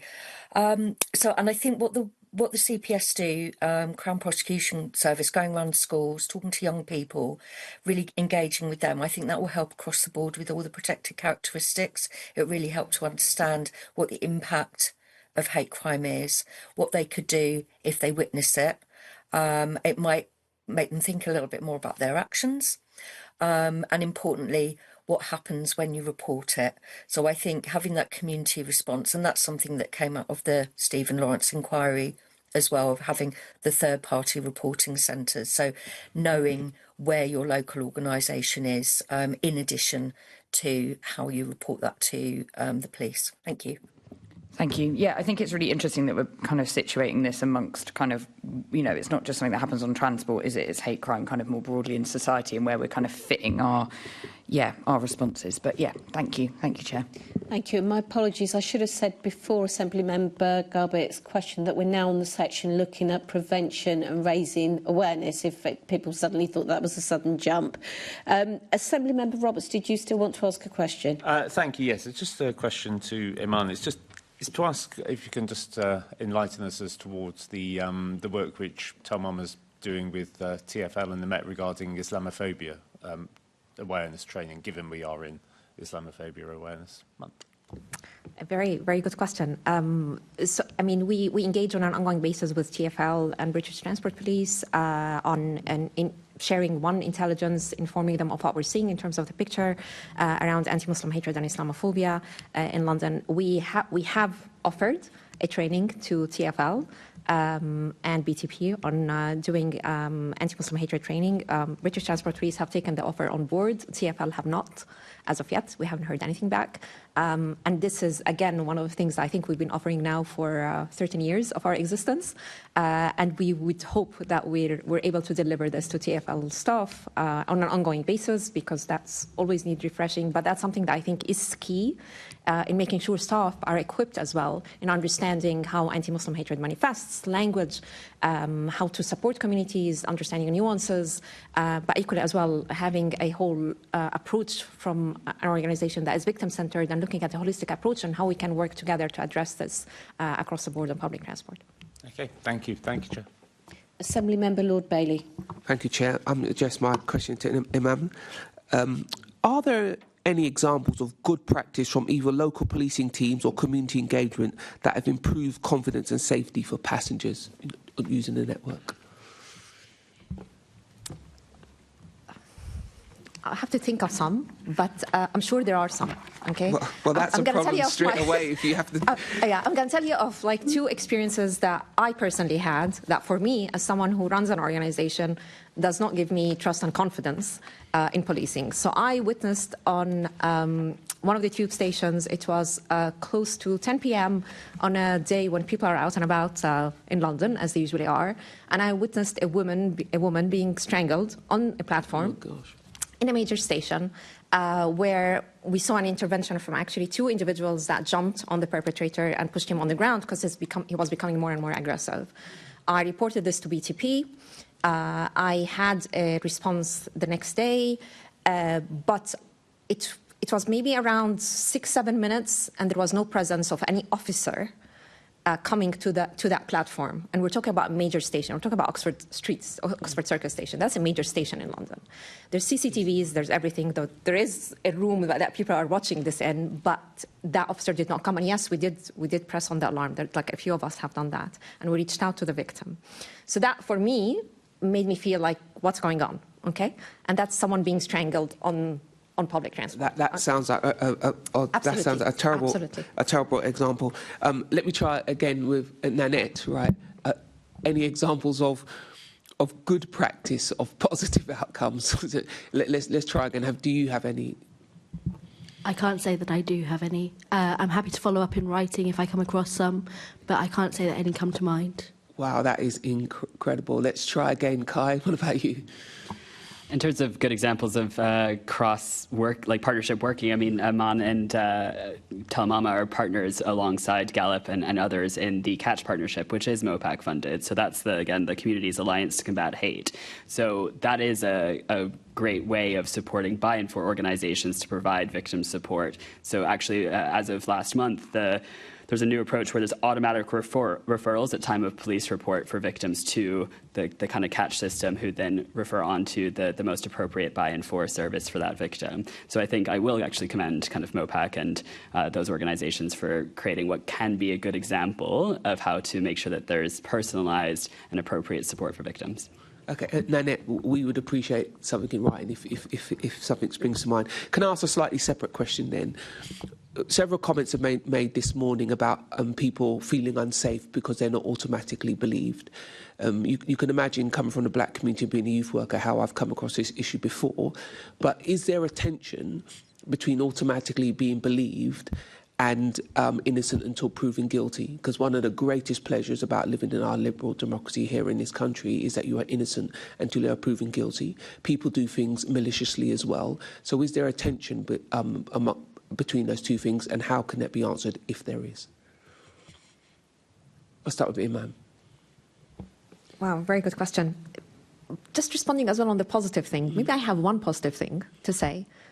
During Hate Crime Awareness Week, across London and other actually train stations nationally, one of the things that BTP officers tend to do is actually stand alongside us across the board, across stations, to reach out to communities and speak to them. That's a great example where actually you see both organizations and British Transport Police or TfL officers are working together to bring awareness and engaging with communities. So just to give that example. Noted. Thank you for that. Thank you. On the question that you've kindly asked now, I think, yes, there are individuals that are maliciously maybe pushing narrative that they're being victimized while they're not. And on the other hand, there are many victims that are not believed that are actually they're being victims of a hate crime or both a hate crime and a sexual assault. And I think one of the things that we tend to look at is, in terms of our work with police forces, is tend to build that picture of what we're seeing, looking at the hotspots, looking at trends of what has happened. Sometimes there's no evidence. Sometimes CCTVs are not working. Or the person, when they felt comfortable to come forward and report, by that time that evidence has been lost. So it actually sometimes lies on the victim to prove that actually what has happened is a real crime. And that's where sometimes our work comes in, to actually support that victim and provide that reassurance and provide that evidence where we can, where possible, if we see trends and hotspots again in that area.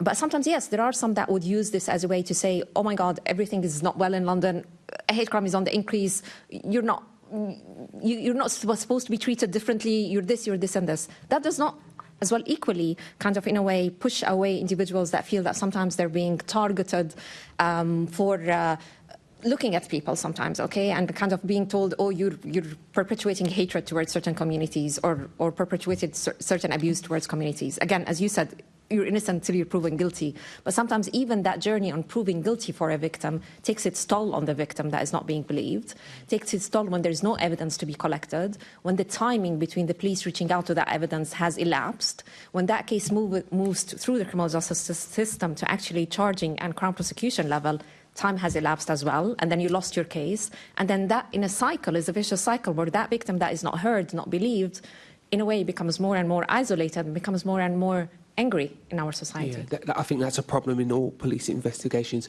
Nanette or Kai, if you'd like to add. I think it's a really interesting question. Trust is incredibly important when we're talking about how we want to boost reporting levels. But we need to understand the context with which trust is built in. And the context is a society which is systematically and institutionally discriminating and disbelieving of people of marginalised identities. So I think it's really important that we see it within that context, that actually this is happening. Can I just interrupt you? I have to disagree. That's your perspective. There's other people who absolutely do not share that perspective Absolutely. and come at it from completely opposite direction. And I think that's important to note. But please continue. Thank you. Yeah, I think it is really important to note that, though. And I think that we need to assume that actually in order to boost reporting levels, we need to be creating that level of trust. However, that's important to do. Thank you. I would just add that from a Gallup perspective, what we see is a lack of respect and dignity for victims and survivors, and that's the ask. It's not to assume that what they're saying is entirely true or not to go through proper processes, but just a basic level of kind of respect and dignity that the person in front of you is a human who has probably experienced a trauma, and that right now, unfortunately, a lot of our community doesn't experience that respect and dignity when faced with the police. Thank you, Kai. Chair, back to you. Thank you. My question is actually for all of you, but rather than going to you each individually, if you could, whoever feels relevant, feels that they have a relevant answer to this, I'd be grateful. How well are TfL, BTP and Met coordinating work to prevent hate crime on the transport network, and where do you think the biggest gaps or opportunities for improvement lie? So I'm opening that out to anybody on the panel.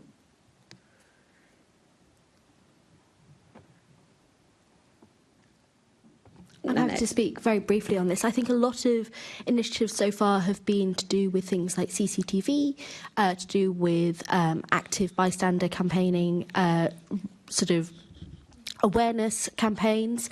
I think there's also been focus on things like reporting mechanisms. All of these are really well-intentioned and important, but there's a very limited evidence base to suggest that they're effective. I would caution against any intervention that fails to tackle the underlying structural causes of hate crimes, because while technology and other interventions can help reduce hate crime while travelling, at times, marginalised communities are still feeling unsafe on the transport network, and until there's this fundamental change, I don't think that that's going to be good enough. OK, anybody else before we move on? I think maybe when we look at TFL, BTP and the Met working across this, I think we need to look as well beyond just TFL, BTP and the Met. We need to look at the holistic approach in approaching this, working with, again, engaging with communities, working with community organizations, having a victim-centered approach, working with organizations that record hatred. I think we need to have the different mechanisms and effectiveness in place. But also, it's not, when you're talking about having a police officer on or a BTP officer on public transport, it's not just about or being out on the street. It's not just about them being there as a deterrent factor. It's about them engaging with communities, spotting and collecting intelligence of what they're seeing to inform really their safeguarding and security models and how they address issues around hate crime and other crimes, but working with other agencies. I think working in silo as TFL, BTP and the Met does not help. Working with organizations, working and engaging with communities, data sharing agreements are across the board with different organizations that are here, and aligning themselves with what's happening locally, nationally and internationally is as well key.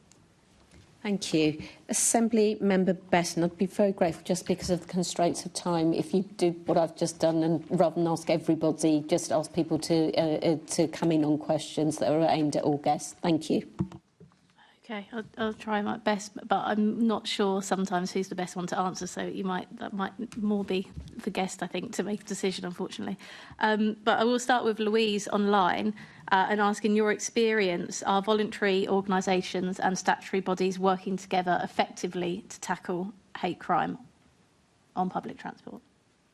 Yeah, thank you. Can't really give you a definitive answer, but I think there's a whole network of deaf and disabled people's organisations across London that will be willing to work with statutory agencies, and I think more work needs to be done to make the public aware of them, and also to make services aware of them. And I'll leave it at that for now because I know of time. But I would love to come back to the London Assembly and talk more about that network and how it can support local disabled Londoners in their areas. Thanks, Louise. And as well, Louise, for yourself, is there anything else that the panel think could strengthen the way in which partnership works between the voluntary sector and statutory bodies? I just, I don't want to keep repeating myself, but we really advocate the co-production model. And I know that MOPAC, the community engagement team, work really well with that model, and it's getting more buy-in from senior people within MOPAC to set that up strategically, so it's embedded into the process. Thank you. Thanks, Louise. Anybody else? I think in addition to the multi-agency campaigns that are taking place, I think having joint staff training across TFL, BTP and the Met, I think is key in understanding and the handling of hate crimes and disability equality. I think targeted outreach and engagement, again, across the board, across all groups, as previously mentioned, intelligence and information sharing across the Met, TFL, BTP, as well as other organisations. What information, sorry? Yeah, so one of the things that we tend to do in our meetings with TFL and BTP is we tend to share what we're seeing in terms of data and insights to where hotspots are, where we're receiving reports. And one of the things that we've been seeing on an ongoing basis is that we're getting, again, a higher number of reports from what is being reported to BTP or to TFL. With the Met, we have a very close relationship, again, where we as well share that data. And I think that intelligence gathering, one, informs police, Met, TFL of where things are happening, Met and TFL of where things are happening and maybe they're not aware of. But equally as well, it allows them to have and target patrols in these hotspots area to safeguard communities.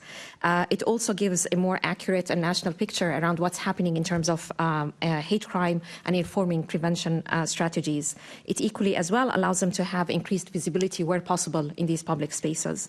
And maybe the last point to mention is the inclusive reporting and victim support. We know there's organizations like ourselves, Tell Mama, Gallup, CST and others that work with TFL and others, but there's as well other agencies that are out there where communities would opt in to report because of the mistrust with police or other agencies. So that's something that we need to look at. And always centering the victim, having a victim-centered approach in our addressing issues around hate crime. This also demonstrates that we're committing to having a holistic and partnership-based approach that combines both public awareness in the campaigns side of things, operational collaboration, as your question stated, but also community engagement to tackle hate crime effectively. Thanks. Kai and Annette, did you want to? I don't know. Okay. There was a recent campaign, the Ask a Friend, or sorry, Act as a Friend campaign. Was anybody contacted to be a part of the formulation of that campaign? I think obviously in the idea of voluntary working, Chair, perhaps we could reach out to see if there were any organisations that were brought in to work on that campaign. Thank you, yes. And also the TfL are, as part of that campaign, offering free active bystander training. Was any of your organisations brought in to assist on that or advise? Yeah, we were. It was our head of training that got involved with that, so I can't feedback. I can let you know. I can write to you and let you know what the outcome of it was. Yeah, that'd be interesting to hear what advice you gave, and also perhaps on the same note, if we were asking about that, it'd be good to see what organisations helped form that free bystander training. Again, and bearing in mind the Chair's advice, not to all the guests, but to who thinks they could answer this the best. The Mayor has committed to establishing a transport hate crime and VORG task force. What do you think should be the main priorities of those groups, and how do you think your organisations could help if you want to make a bid for being a part of that work now? Happy to jump in. I mean, this is, I admit, the first time I'd heard about the task force. So I suppose engaging us in its formation, including this, which I appreciate as part of the process, would be appreciated. I think we've talked about some of the recommendations and solutions of what our organizations might see with different perspectives, of course. But I think the kind of making reporting easier and looking for different solutions is certainly a priority. And making sure that that reporting can lead to an automatic offer of victim support from by and for organizations such as Gallup. And then, of course, funding those organizations to continue to exist, which we're grateful for that funding. I think also the kind of training and competence bit hasn't maybe been touched on as much in this panel, so appreciating that we do offer often free training to police services, but that ultimately the person that it's a lottery of who you face, right, when you report to police, TfL, et cetera. So increased kind of training and competence to identify hate crime, but also treat, again, LGBT plus people in this case with dignity and respect. I think identifying how that training can best be rolled out should be a priority as well. Maybe just to add to what was mentioned, we actually do sit on that task force, and we just had the first meeting a few weeks ago. I think it's part of the task force is one to accountability is actually to look at really what is being done, what is being done by the Mayor's office, what is being done by TfL, BTP and others in addressing issues around hate crime. And can I just check? Sorry, are you saying you sit on the VORG task force or the transport hate crime? They're both of them together. Oh, you sit, okay, yeah, you're saying both. Okay. Yeah, they're actually the same task force that both on hate crime and VORG. Okay. And it brings different partners around that table, which is great. But I think it's more to be able to drive that collaboration even further across the board with organisations, with BTP, with the London boroughs, with TfL and others, but equally as well developing an action plan in order to see how the task force is going to monitor the progress against the action plans in addressing safety challenges and helping in addressing safety challenges, implementing best practices where, again, frontline staff services are being trained on how they handle harassment, how they handle antisocial behaviour safely, as well as hate crime sensitively. I mentioned accountability, so how do we hold those partners, Mayor's Office and others, as accountable to delivering those commitments, and by when? Because as we see, and as unfortunately has been happening, hate crime is on the increase on public transport, and while we have this task force taking place the meeting is taking place every 3 months, 3 months is a long period where a lot is happening across our communities, and it's about the ongoing engagement, developing those awareness campaigns to happen on an ongoing basis, but equally as well reflecting on and identifying the root causes and what's happening by being as well inclusive across communities. Okay, Thank you. And obviously, it's not something that's been spoken about much, but when the public was surveyed at large, one of the biggest concerns of danger on the public transport system is when alcohol is involved. That's what most people are concerned about, and that plays in obviously to hate crime and violence against women and girls as well. That alcohol consumption often happens at night. I wonder, has anybody here been part of giving evidence to the nightlife task force or suggestions around that? No? Perhaps a suggestion to contact them. I think it's really important to hear those views. But if you could, that we're trying to do some work. Well, the Mayor is trying to do some work on that at the moment. The final question is around, I think, kind of almost your final thoughts really on what you want to see in terms of prevention, reporting and support. So perhaps with the Chair's blessing, we'll go to everybody. I think the first point is around data collection. So there's a lack of data regarding instances of violence against women and girls and problematic behaviours on the transport system. Collecting better data on how characteristics such as race, sexual orientation, age can influence personal safety is really crucial in designing suitable interventions. I'd also argue that user-friendly tools for discrete and real-time reporting are really essential, but it is important to note that there has been very little, if any, evaluation for apps that report crime prevention and their effectiveness in reducing violence against women and girls and other unwanted sexual behaviours.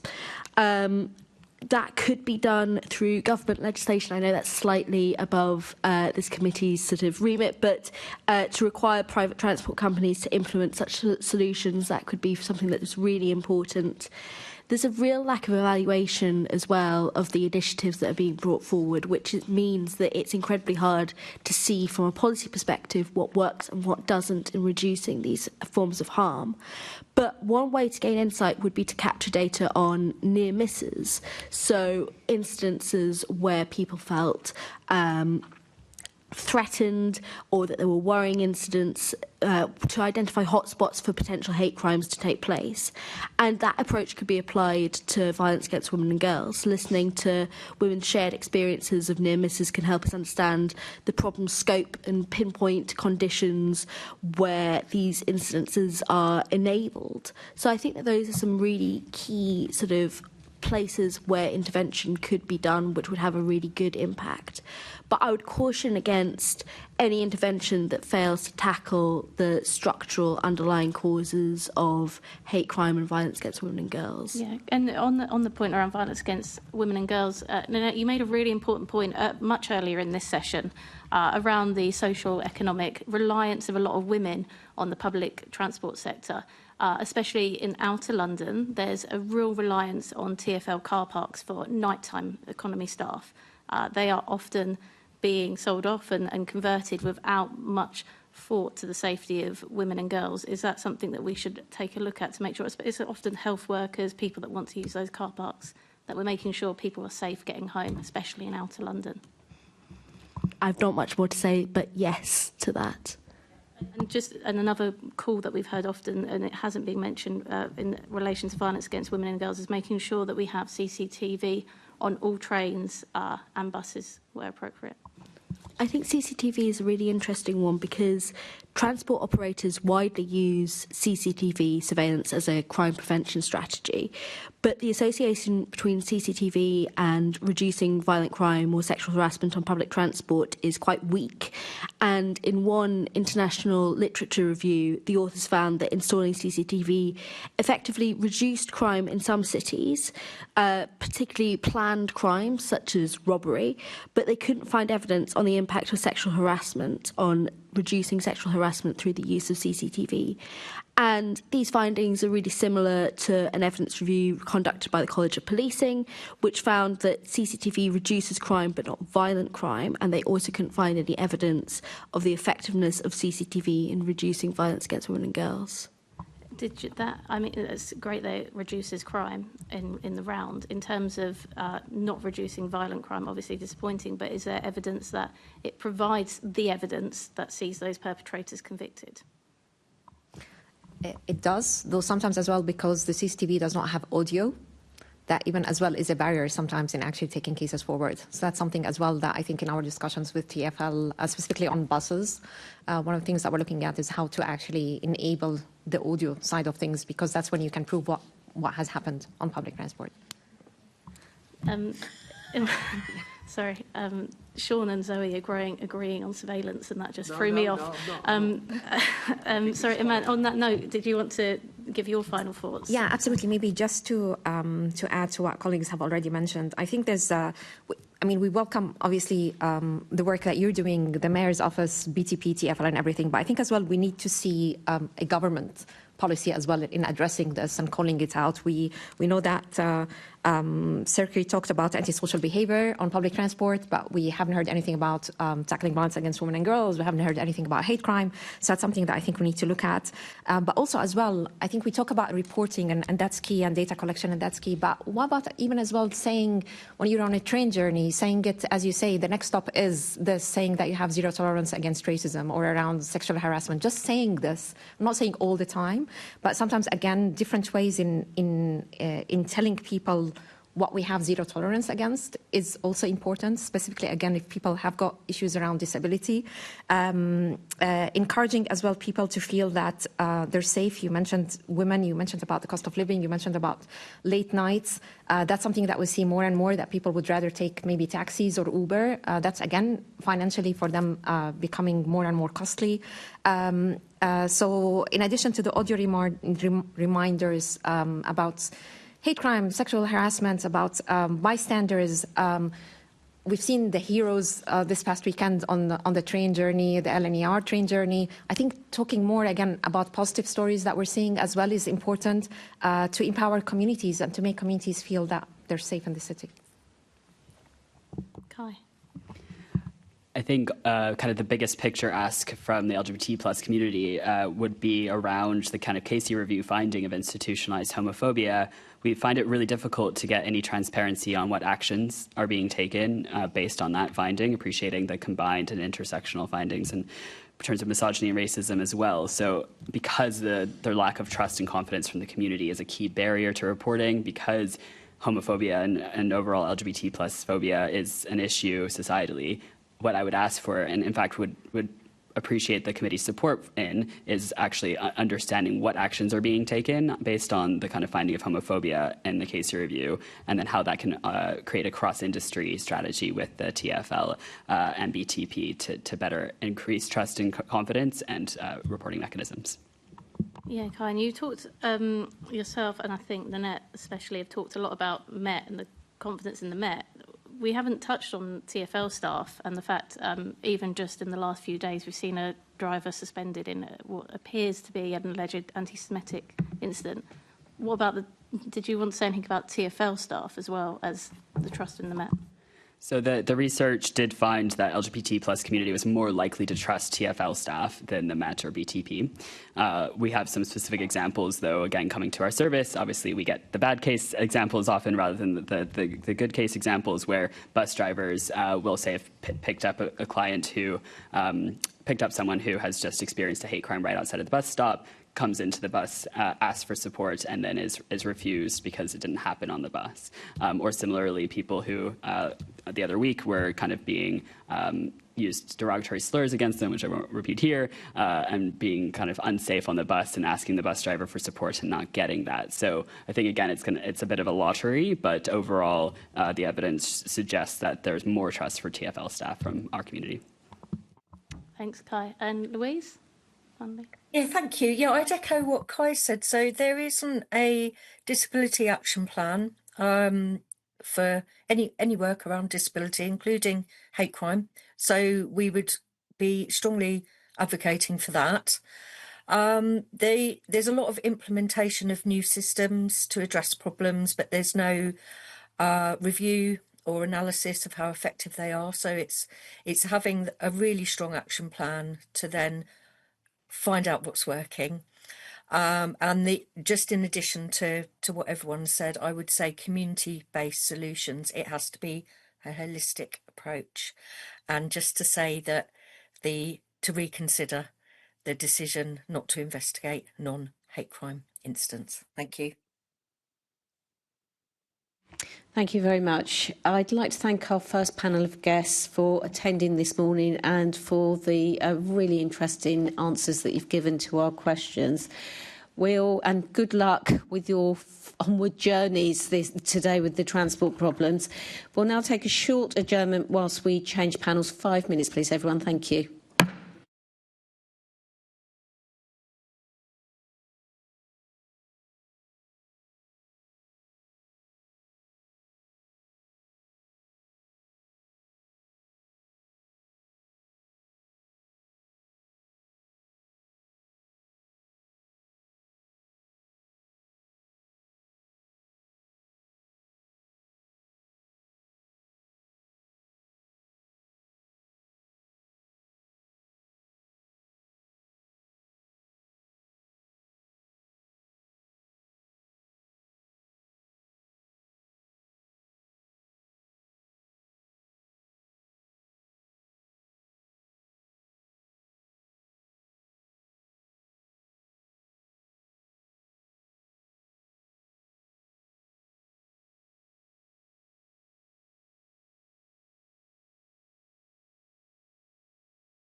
Okay, welcome back to the London Assembly's Police and Crime Committee. We can now continue our discussion on hate crime on London's public transport.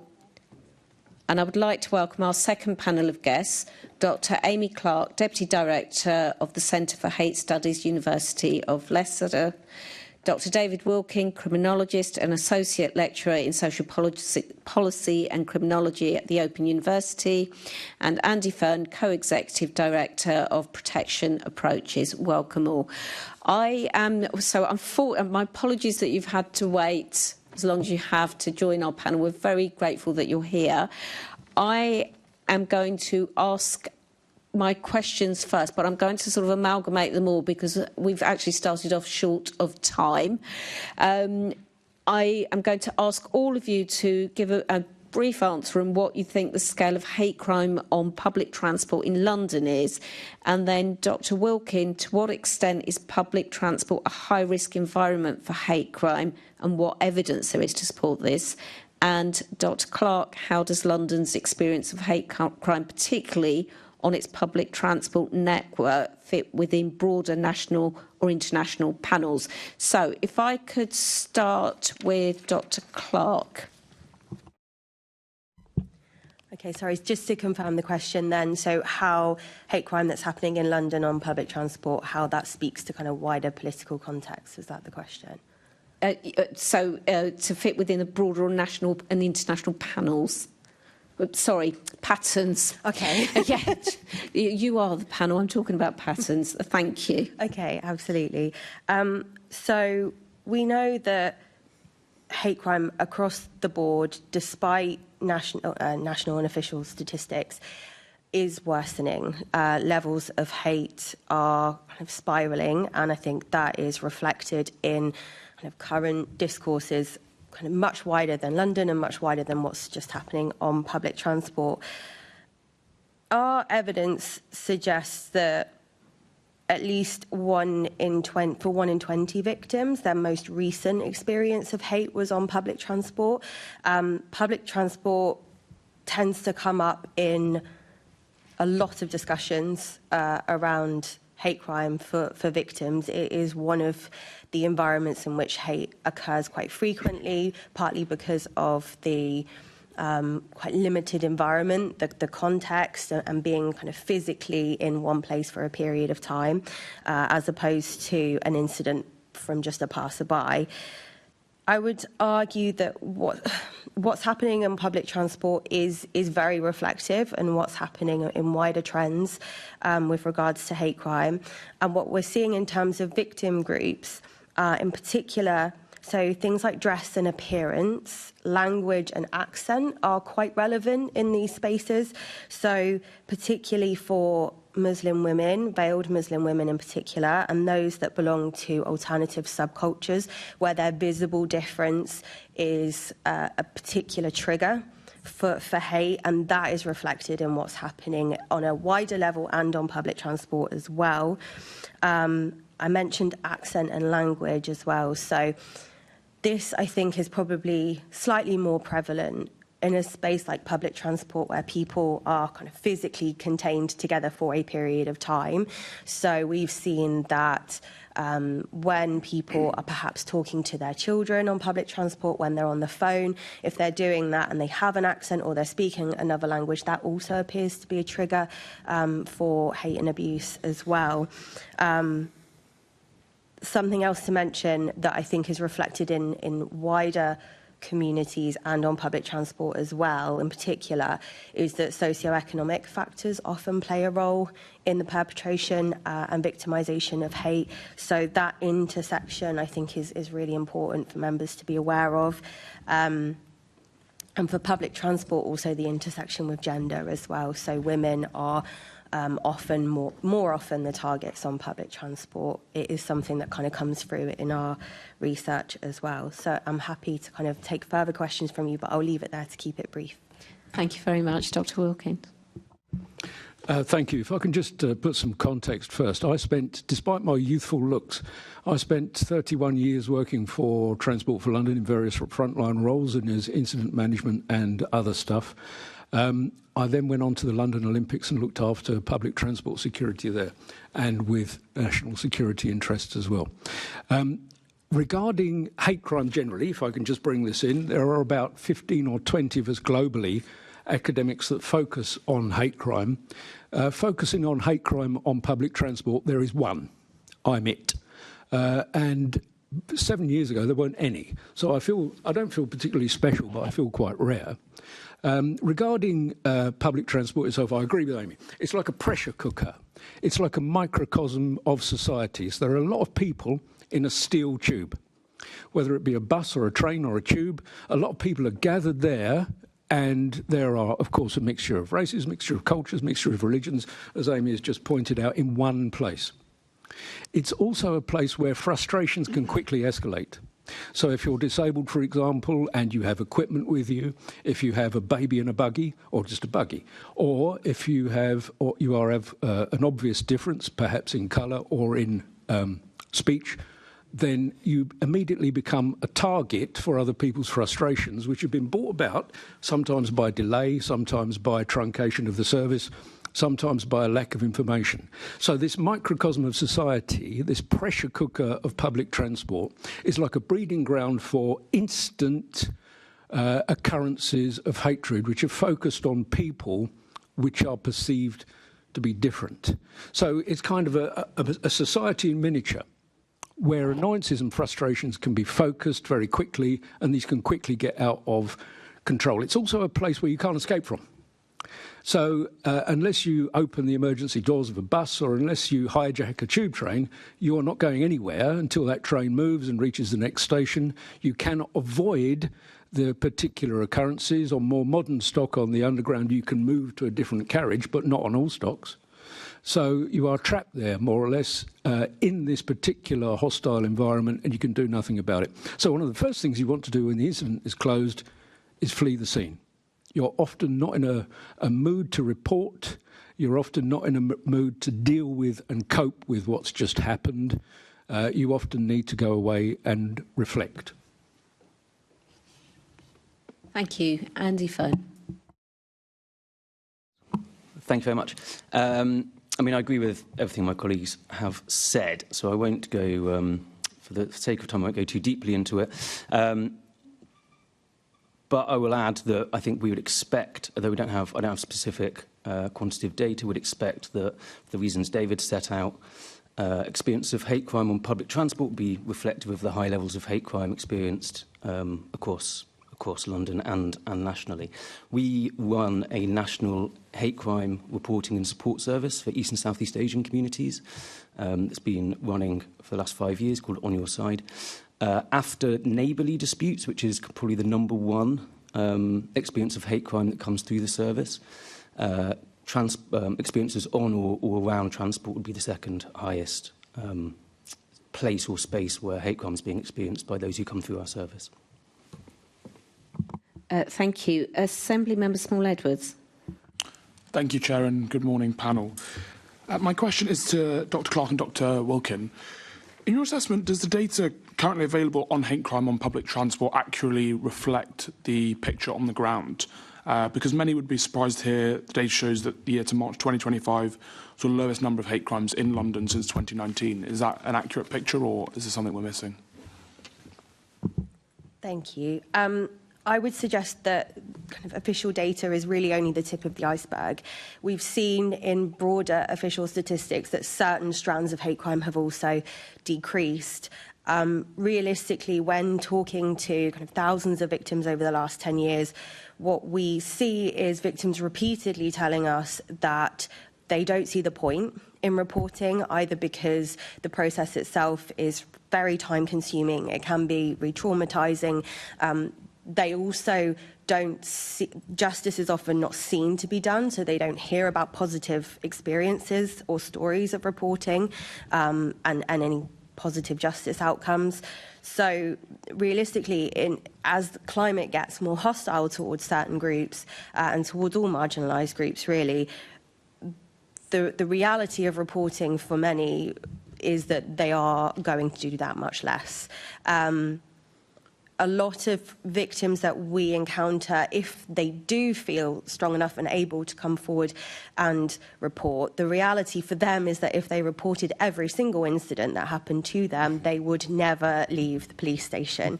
And so again, that sense of helplessness really comes through when talking to them. And so actually people, rather than reporting and not seeing any kind of positive outcome, whatever justice means to them, is likely to decrease their chances of ever reporting ever again. So realistically, it's probably people just not reporting as often. So yeah, I think it's really concerning that we have such a considerable dark figure of crime, of hate crime, and that is reflective kind of across all forms of hate, not just in the UK, but kind of further afield as well. Yeah, thank you, Amy. Over the last 6 years, I think I've accrued 436 cases of people who have been victims of hate crime of different types on public transport, some of whom have reported it to the police, some of whom have not. The reasons for not reporting are, as I mentioned a moment ago, to flee the scene, sometimes because they have little faith in the police, although in balance it's fair to say perhaps they should give the police more assistance in carrying out that task. It's often that they have little faith in the court process, which could take several years for a case to reach court. It's also because hate crimes against person normally happen at a more local level. So local not only to where they live, but to the routes they use on public transport. So there is a fear that they'll run into the perpetrator again and the crime will either be repeated or that other resentment will result from their reporting. So they find it easier not to report. But you're right what you say, James, that there's been a drop-off of hate crimes. But if you look over the past 5 years, there's still an increase. And there has been an increase year on year for the 3 years prior to this year's reporting results. So that increase is still there, despite there being a slight tailing off this year, it's fair to say. So the reasons for not reporting are numerous: fear, fear of resentment, not wanting to trouble with the process, not having confidence in the reporting process. And there's one other, is that some charities are involved in the third-party reporting process. That is, you offer them evidence, much as you might offer it to Crime Stoppers, and then hope that evidence filters through to the police. The police treat Crime Stoppers evidence as the lowest grade of evidence because it is difficult to capture and is often anonymous, and of course anonymous evidence cannot be used in court. And third-party reporting measures can be used. They're a more pastoral way of collecting victim testimony, but often the wrong form of evidence is collected, and there's more emphasis on the pastoral care rather than the technical, clinical collecting of evidence, which will be need to process a case forward in the future. So those are some of the problems with reporting. Thank you very much. My next question is to you all, and I think we'll start with Andy this time. The Met has recently announced that it will no longer investigate non-crime hate incidents to focus on criminal offences. Do you all agree with that approach? I think it's really complicated. So what is and isn't a crime or criminal offence can be a really difficult grey area. You know, there's public order offence around harassment. So using threatening, abusive or insulting words or behaviour that causes harassment, alarm or distress. Where that line is not often clear. And there needs to be an investigation to understand often whether a crime has taken place or not. So often when something's been said, perhaps in an online space, and there's a criminal investigation, or there is an investigation, it turns out then to perhaps not have been a crime. It doesn't cross a threshold. It's then seen as a non-crime hate incident. There can be a kind of, in the press or elsewhere, a big arms up in the air. Why are the police wasting time investigating these things? But if they don't investigate, how can you possibly decide whether it's a crime or not? And so I think maybe perhaps how it's been described in the press and elsewhere isn't quite reflective of what the situation is, whereby there needs to be an investigation to understand whether there's a crime. If there's not a crime, well, that's where things always stopped.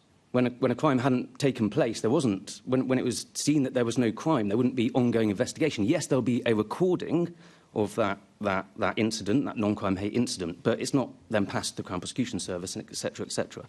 So I am very keen that the police continue to investigate when reports are made, when people report that they have experienced a hate crime or they have experienced hate.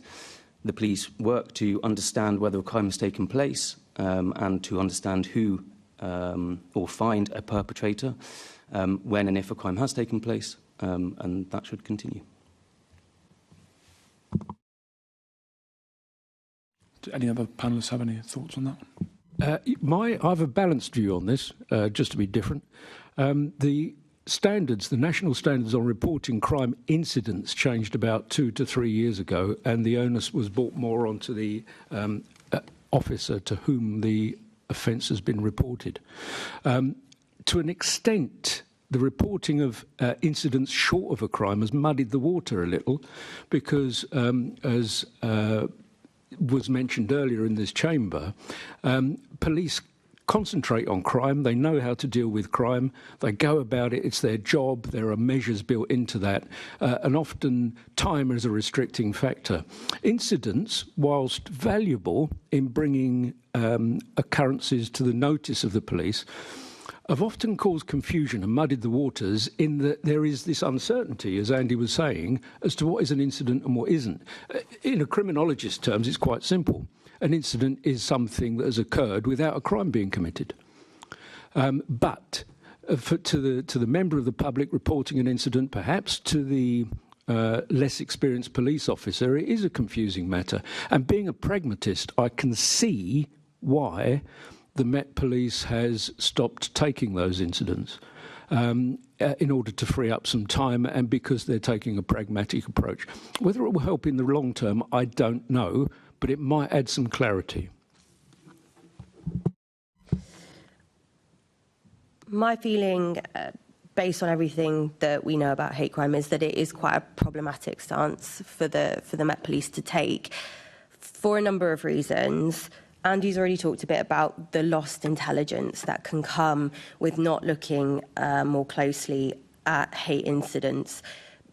A lot of hate incidents are part of a pattern of behaviour, and we know that when that behaviour goes unchallenged and there are no consequences, behaviour tends to escalate. So my concern would be that when down the line people are coming forward having experienced more serious forms of victimisation, that could have been prevented if hate incidents are treated slightly more seriously. It also sends quite a strong message to broader society and marginalised communities in particular that people generally don't know what a hate crime is. There's a real issue of lack of awareness. People don't know what hate crime is, and they certainly don't know what hate incidents are and the difference between the two. So one of the reasons people don't come forward and report is because of a lack of awareness. And so they hear this kind of statement from the Met and they go, well, no one's taking hate crime seriously. So that there's a real possibility that people will be even less likely to come forward, because the message is quite strong here that we don't see hate crime or hate incidents as a real problem in society. We're going to focus on the real issues at hand. So I think that will have intended or unintended consequences. I also think it's quite important to state that in our experience, hate incidents are so rarely investigated anyway. They are recorded by police because they have to be, although they do still sometimes get that wrong. They are so rarely investigated anyway, unless there's a really clear pattern of behaviour and it gets flagged that somebody needs to go out and take a look. And even then, we know of horrific cases where hundreds of hate incidents might be reported to the police and still nothing is done. So in some senses, it's a moot point. Thank you all very much. Thank you. Moving on to the issue of underreporting trust and confidence. Assemblymember Cooper. Thank you, Chair. I mean, obviously, it's hard not to touch on it. Again, we have, as we did this morning, but how significant, and I think actually the University of Leicester was quoted to us this morning, the research that you've been doing. How significant is the issue of underreporting in fully understanding the true scale of hate crime on the public transport network? And I think the figure that was given this morning was in the Leicester research. It looked as though only 24% of cases were being reported. Do you want to build on that, Amy, and then I'll work down the row? Yeah, of course. So yeah, about 1 in 4 victims come forward and report. And that didn't just come from one study. That has kind of come from studies that we've conducted over the last 10 years, and that number keeps coming up. So we're fairly sure that that isn't an accurate statistic. I've talked about the lack of awareness when it comes to hate crime, but also there's a real issue with normalisation of hate as well. So people, especially if they have to use public transport, and that's why I mentioned socioeconomic factors earlier, where there is no alternative, where people can't afford to take taxis, or perhaps they don't have access to a car and they are reliant on public transport. The reality is that a lot of people go into those spaces knowing full well that they might encounter harassment and hostility, and it is something that they essentially learn to live with as best as they can, and that is reflective kind of with incidents on public transport, and again in kind of wider understandings of hate crime as well. So normalisation is an issue. Again, the feeling that incidents aren't serious enough to warrant police time is also something that comes up quite frequently. So kind of speaks to lack of awareness as well, but I think that's another reason why the Met stance is problematic, because now they're more likely to feel, well, it's definitely not serious enough to go to the police now. So I think that we'll see a decline because of that. And then something else that comes out repeatedly when you talk to victims is that the feeling that the police won't take them seriously if they do come forward, or that the police simply won't understand what the impacts of a hate crime can do to a person. One of the things that we've been advocating for many years, but especially recently, is to ensure that there are embedded within police services, that there are officers or single points of contact with hate crime expertise, and not simply just people who are moved around from kind of role to role, who perhaps understand the police but not necessarily hate crime. This was quite commonplace 5, 6, 7 years ago. Lots of police forces across the country did a lot of work to embed this expertise within their services. That seems to have been rolled back somewhat in recent years, and it is really concerning because dropout rates for victims is really high. So even if people go to report, by the time that case, if it's serious enough, warrants a CPS response and goes to trial, lots and lots of victims will have pulled out by that point. Whereas our evidence shows that if you can have expertise and therefore tailored support in place for victims, then that is much less likely to happen. So there are solutions to these problems. I'm aware that we're pointing out a lot of problems. We'll come on to that then. My next question. I mean, with the current state of the CPS and the criminal justice system and getting to court, some people might have died of old age before the case comes forward. Well, that's probably slightly exaggerating for the sake of effect. David, I'm going to come to you next. What's your thoughts in terms of underreporting and how that disguises the whole situation for other impacts? I'm going to agree with almost everything Amy said. And just to clarify my position on the Met and incidents, whilst I can see why it's been done, it does lead to poor intelligence. Yes, since the original Leicester study of 2014, and I used to be located at Leicester as well, where I met Amy,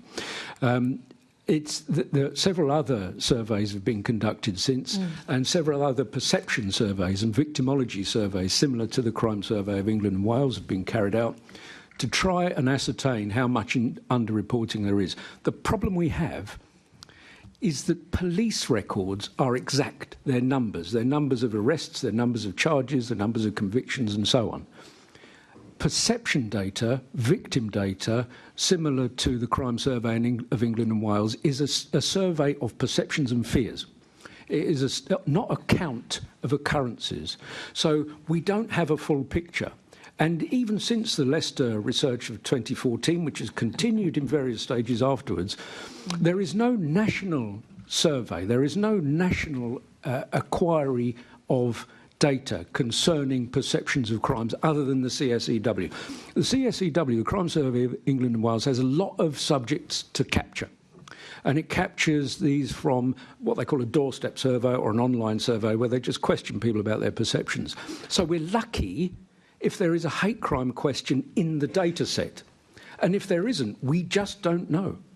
And one of the voids that we face, one of the knowledge gaps, is that nobody has asked this question on a national basis. Leicester has done some excellent work.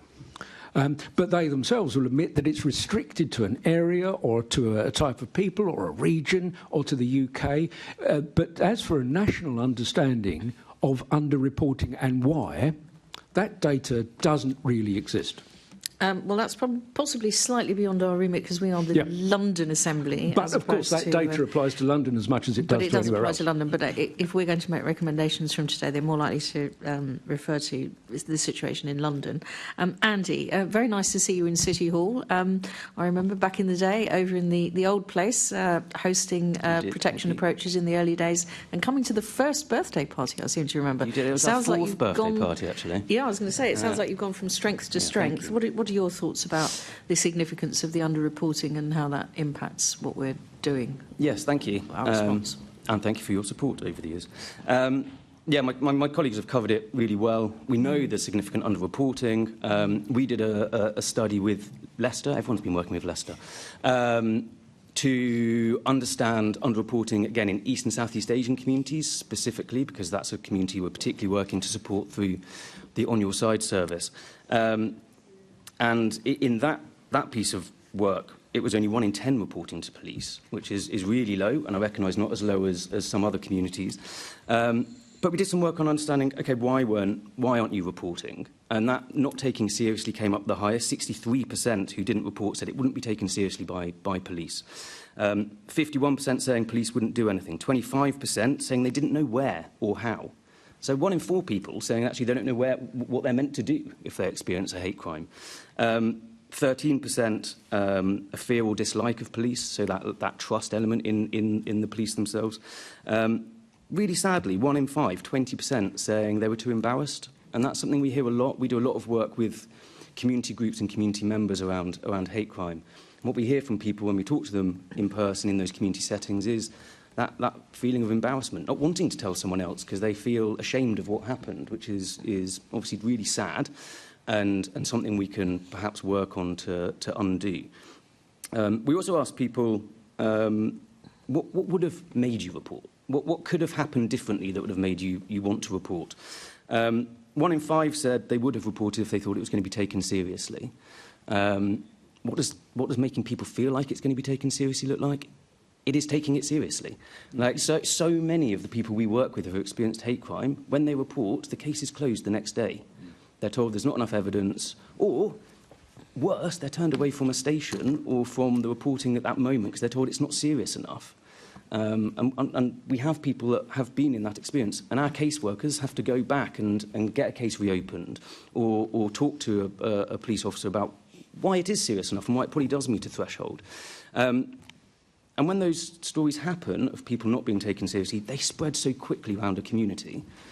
No one really, or very, very few people go and tell many people about when they've had a really good experience, sadly. When they have a really bad one, everyone knows about it. And so communities just hear, communities who face hate crime, the stories they hear are, don't bother, nothing happens, you get turned away, it gets closed, no one cares. So how do we solve the taking it seriously bit? Is take it seriously. The other thing that people said is if they had known more about what was meant to be reported or where they could do that, if they knew of options that weren't the police, then they would have reported it. So and there is a gap there where there are services available, There are ways that people can go outside the police. There are ways people can report to the police really easily online through the True Vision service. Let's come on to that then, because we are trying to stick just to public transport here. So how effective are alternative methods of reporting, such as, for example, calling a helpline, calling a third-party service? You just mentioned online reporting. And how could we ensure that victims are more able to report things and also, I think this is also really important, receive support for particularly horrible incidents that people may have suffered, and that we actually capture what has happened to them so that we've got a better, deeper, wider picture of what's happening? I mean, do we need more information put up on buses, on the walls of tube stations, saying if this has happened to you, you should, ring this number, whether that's Crime Stoppers or a Gallup helpline or protection approaches or whatever it is? Is that going to help us get to being able to really understand this issue? I'll start with Andy and then work back down the line. Yeah, lovely. Yes, we need to raise awareness of what services exist for people, both the reporting and, you're absolutely right, those support services. We found 5% of people experiencing hate crimes had access support, despite the fact that nearly all of them were reporting negative impacts on their well-being. So that support bit's really important. I'll leave colleagues to kind of go into some other areas, but I might give an example of what we've seen work really well and that was initially funded by MOPAC. That funding stopped, but we've managed to get continued funding through CityBridge. And that's working with community-based organisations and frontline services to be able to offer initial signposting and advice. So it is those people working on the front lines, be that in local authorities, be that in NHS, be that working at community-based organisations that offer support around all sorts of things, that often first hear from someone that they've experienced a hate crime. If that person has the skills and ability to say, gosh, I'm so sorry that's happened to you, that sounds like it might be a hate crime, have you thought of accessing support or reporting? Here are some options available to you, police and others. We found that can work really, really well in getting people to those services that exist. Or potentially, if they don't want to report, just giving them some personal support at that point. And one thing that I know, and I think Merton Council was providing some of the funding for this, but also community organisations were street pastors who used to wait at the end of the Northern Line at Morden Station, not particularly identified as, I am a Christian pastor, but just, waiting. And they were very welcoming. So if anyone had any kind of incidents as they travelled down the Northern Line, and that seemed to be very well received by members of the public. Obviously, it does take a long time sometimes to get, certainly if you came from the other end of the Northern Line, it's about an hour and a half altogether, but it's quite a long journey. Do you think things like having a presence like that can help? Yeah, I think our experience is when people have experienced hate crime, I think what we hear from people that often harms them the most is when no one does anything to help them. Yeah. And that's the thing that can live with people. Lots of people saw what happened to me and no one did anything. So everyone must agree. So I think any experience where someone, whether that's someone in that moment, has the ability to say, that wasn't okay that just happened to you, let me help you now, do you want any support now? Or if it's like you were talking about there, people who are volunteering to do that when someone gets off a train or whatever it is, that experience of someone cares and wants to help me, if that's what then lives with someone, rather than everyone kind of turning the other way, that's huge for someone's ongoing well-being and mental health. Thank you. David, I'll come to you next and then I'll come on to Amy. Do you want to comment on, how to make these mechanisms of reporting more effective? Any thoughts about that? And also giving that support when people have gone through that kind of horrible experience? Taking each mode. I mentioned earlier Crime Stoppers. Crime Stoppers offers a difficulty in that if information is given anonymously, the police cannot follow it up. Obviously, they don't know who submitted it, so therefore the avenue ends there.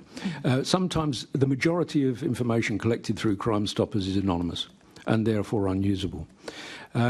Regarding third-party reporting, which is the pastoral kind of care that I mentioned earlier, most of that is fairly unprofessional and does not give the police the evidence it requires to professionally process the case. However, There is a model in South Wales where the Welsh Government funds Victim Support Wales to carry out initial inquiries and offer pastoral care of the victim, and B, carry out follow-up care to the victim.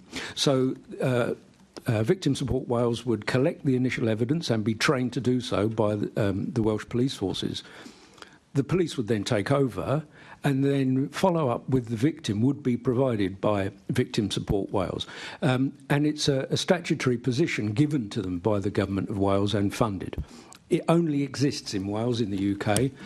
It seems to be fairly successful in gathering evidence and giving follow-up care as well. But other organisations have problems because they are usually resourced by volunteers. Volunteers do not have an obligation to come to work or to provide a certain level of service, so therefore standardisation cannot take place.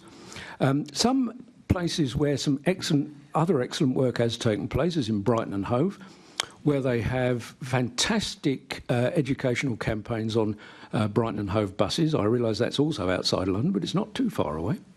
And no, we don't mind plagiarising good ideas from elsewhere and recycling them. Yes. And I say that as someone who's involved in the Environment Committee, so Okay. I'm always keen to recycle. Okay.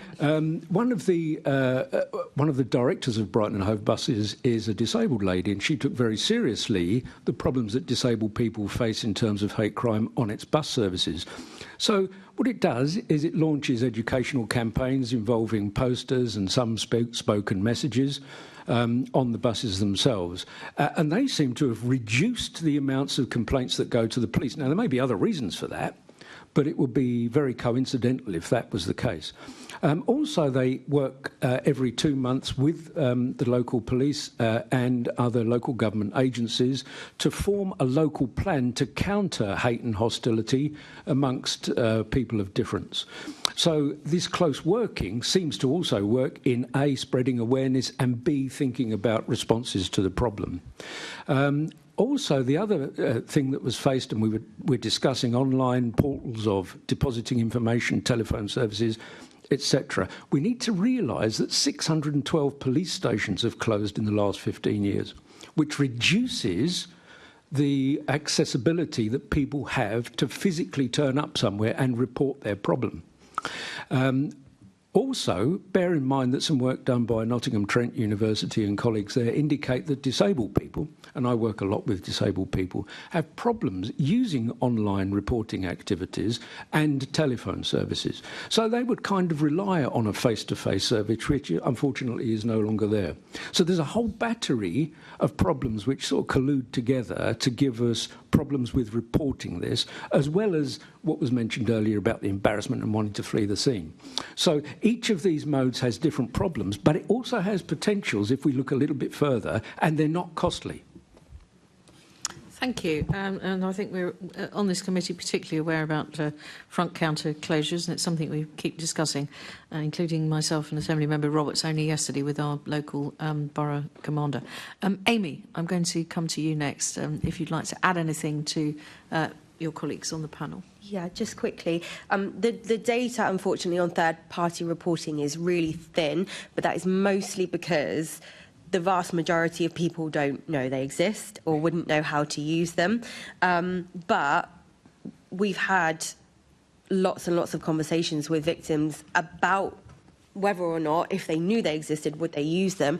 And the idea of third-party reporting is often received really positively by victims. The issue, I mean, there are fewer face-to-face opportunities to report nowadays, but what we have found is where they do exist, whether they are libraries or community centres, oftentimes, unfortunately, sometimes those working in those spaces don't actually know that they are a third-party reporting centre. So somebody might turn up to report and the member of staff they're greeted with has no experience and is completely unaware of how to handle that situation, which is, of course, really problematic because it's huge for someone to kind of come forward and report in the first place. So, by and large, our recommendation has been that awareness is absolutely key. So your point about, putting posters up, it might sound obvious or old school, but it is effective, and really promoting that message as much as you can, as broadly as you can, is important, but then also making sure that those third-party reporting, whether it's centres in physical location or whether it be online, the people that are employed there are informed, it is staffed properly, things like that.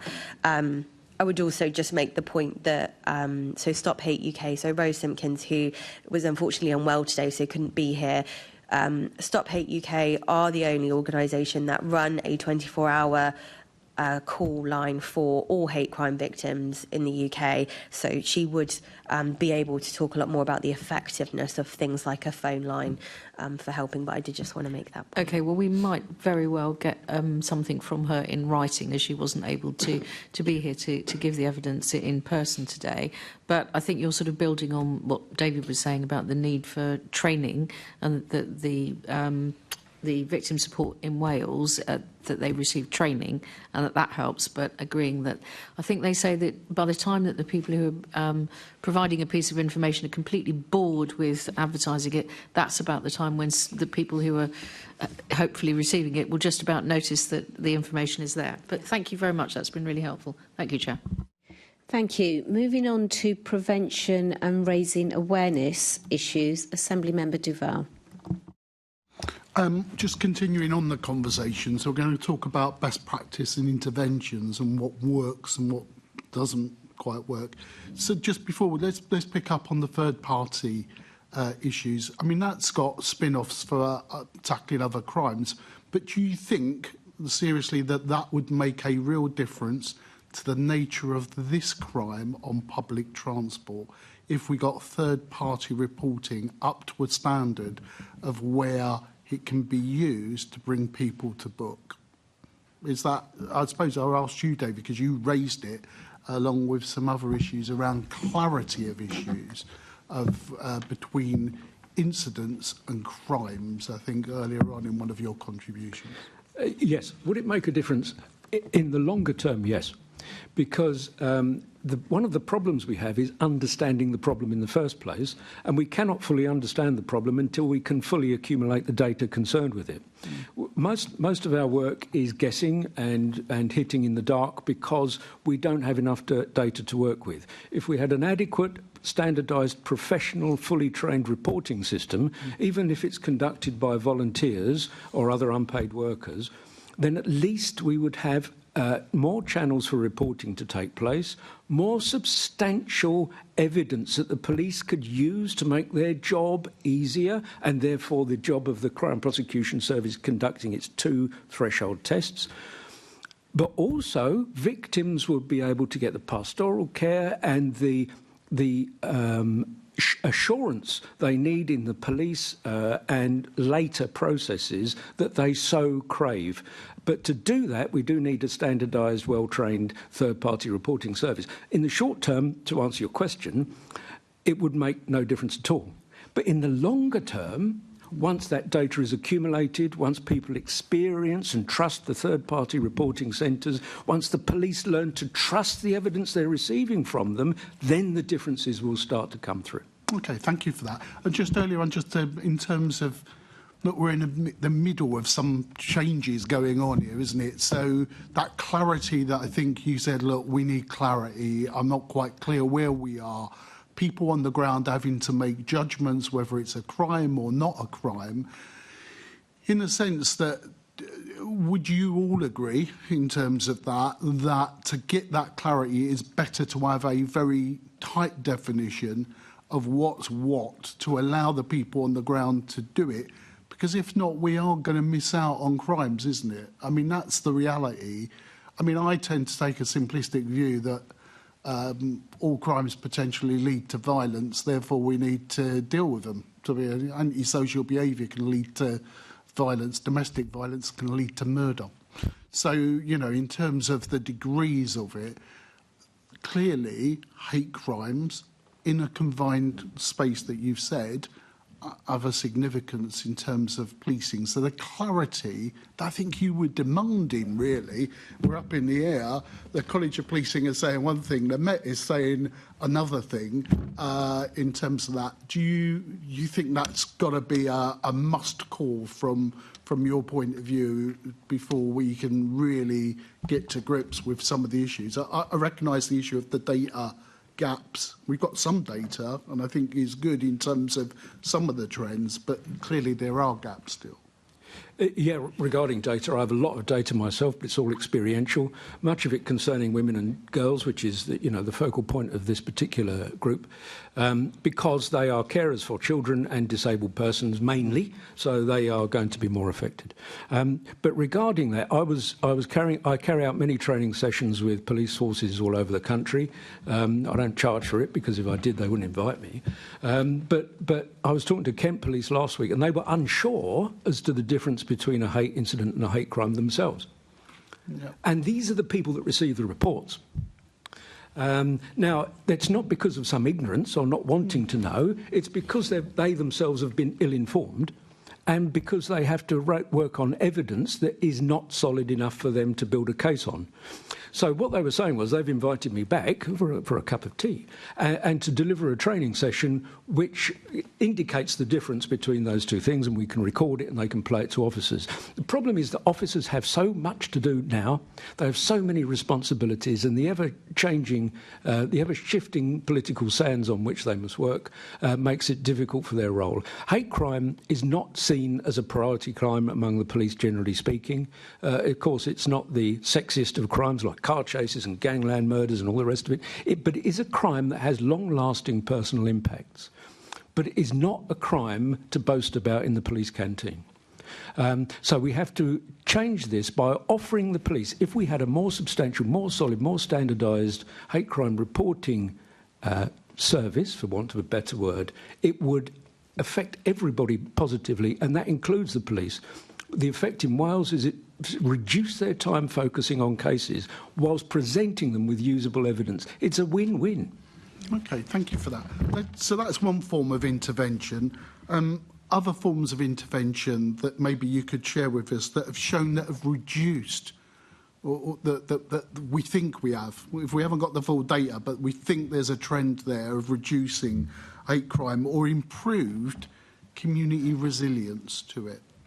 So we talked earlier on, I think some said going back to old school propaganda, posters and stuff like that. What do we think of that? Shall we start with you, Amy? I was just, as you were talking then, Len, I was just thinking about how whilst there are always victims that demand their kind of the most serious level of criminal justice that can be handed out, actually a huge proportion of people that we speak to, justice means something very different to them, and they're not really seeking a criminal justice outcome. What they want is for that behaviour just to stop. And as you rightly pointed out, a lot of these cases start with antisocial behaviour, neighbourly disputes. So something else that we regularly advocate for is really investing in and looking at the value of community-based justices, alternative forms of justice. So the evidence on programmes like restorative justice for hate crime, again, is really thin. I think there's been a real reluctance to allow hate crime victims and hate crime perpetrators to engage in these processes, unlike maybe for other forms of crime. I've never really been given a strong enough argument as to why that is, but there are pockets of good practice that have happened, programmes that have been funded maybe for a year or two, looking at the benefits of restorative justice or community-based justice for victims and perpetrators. And I think that would be a worthwhile revisit, particularly in an area like London, and your point about community resilience, it speaks to that so strongly. That's what we really want to focus on, this idea of resilience and cohesion. If that's what we're trying to achieve, then criminal justice isn't necessarily the right route for that, and a lot of victims wouldn't support that anyway. So my feeling is that alternative forms of justice is the way forward for a lot of people. Not all, but for a lot. Andy. Perhaps I can talk a bit about bystander intervention training or active bystander training. We have been funded to deliver bystander intervention training with thousands of Londoners over the past few years by the Mopac Shared Endeavour Fund and through a partnership with TfL as well. And I think I've got good news around its efficacy. To start with, we've actually been working on a project with the Football Association over the past couple of years to deliver bystander training across the country through the FA. As part of understanding whether people want that or not, we did a nationally representative survey to understand, do people want to know more about what they could do if they witness, what was the exact language, abusive or discriminatory behaviour. The good news is 80% of people said they do want to learn more about what they could do in those moments. And that's nationally representative. I don't doubt for a second that Londoners would at least be that 80%, if not more. So most people, 4 in 5 people want to learn more about what they can do to stop things from escalating if they encounter them, to support victims, to help people understand where they can report or access support. We commissioned an external evaluation of some of that bystander intervention work, specifically in London. So an external evaluation was conducted with 1,189 participants, and the evaluators, these external evaluators, independent evaluators, said, our analysis found that the programme produces a significant improvement in beneficiaries' ability to and intention to conduct bystander intervention. But examples is before they take training, 19% of people say they would know what to do if they witnessed a hate incident. After training, 83% of people say they know what to do. Before training, 36% say they would do something if they encountered a hate incident. After training, that's 88% of people. And just anecdotally, I mean, we've conducted focus groups on the extent to whether the training is working. 50% of those in those focus groups told us they have used what they learnt in a real-life situation. One story that stands out is a woman told us who had taken the training. She was on an underground train. She witnessed another young woman being harassed by a man. She said to her friends, shall we go over there and sit with her and pretend that we know her? They went and did that. The woman that was being harassed, understood immediately what was happening and pretended she knew them. The guy walked away. And that's just a real-world example of perhaps something that could have escalated being prevented by someone being trained and knowing what to do. This isn't about saying to people, go and put yourself in harm's way and do something unsafe and do something dangerous. It's not about saying individuals need to police themselves, public transport, but it is making sure people know how they can reduce harms. 90% of the time, 99% of the time, that's not about engaging with a perpetrator. Most of the time, that's about helping someone who's being targeted know how they can escape a situation, joining them so that they are less safe, or, as I was saying earlier, just offering support afterwards to somebody, because that can be really important to people's well-being on an ongoing basis and reduce those ongoing harms around mental health and well-being. So there is an example of something that really does work, is working out there, and could be ramped up pretty quickly and easily. So how do we get the decision makers to bring some of these effective strategies together? I mean, we've heard the examples that I think you've given earlier, David, about Brighton and particularly about Wales. But how do you, in terms from your standpoint and your work, how do we bring those decision makers to review, refresh, working in reduced resources, which I think is an accepted part for many in the public sector? So how do we do that? What examples can you draw on where that we can start to get some of these strategies together in an effective plan that doesn't, it won't eradicate it completely, but make it slightly a better response, to be honest, into the situation? Sure, shall I come back in? I think it's about cross-departmental approaches, right? And not just inside City Hall, like NHS and elsewhere. I think so many of these issues cross all sorts of areas and departments and individual budget lines and whatever they are.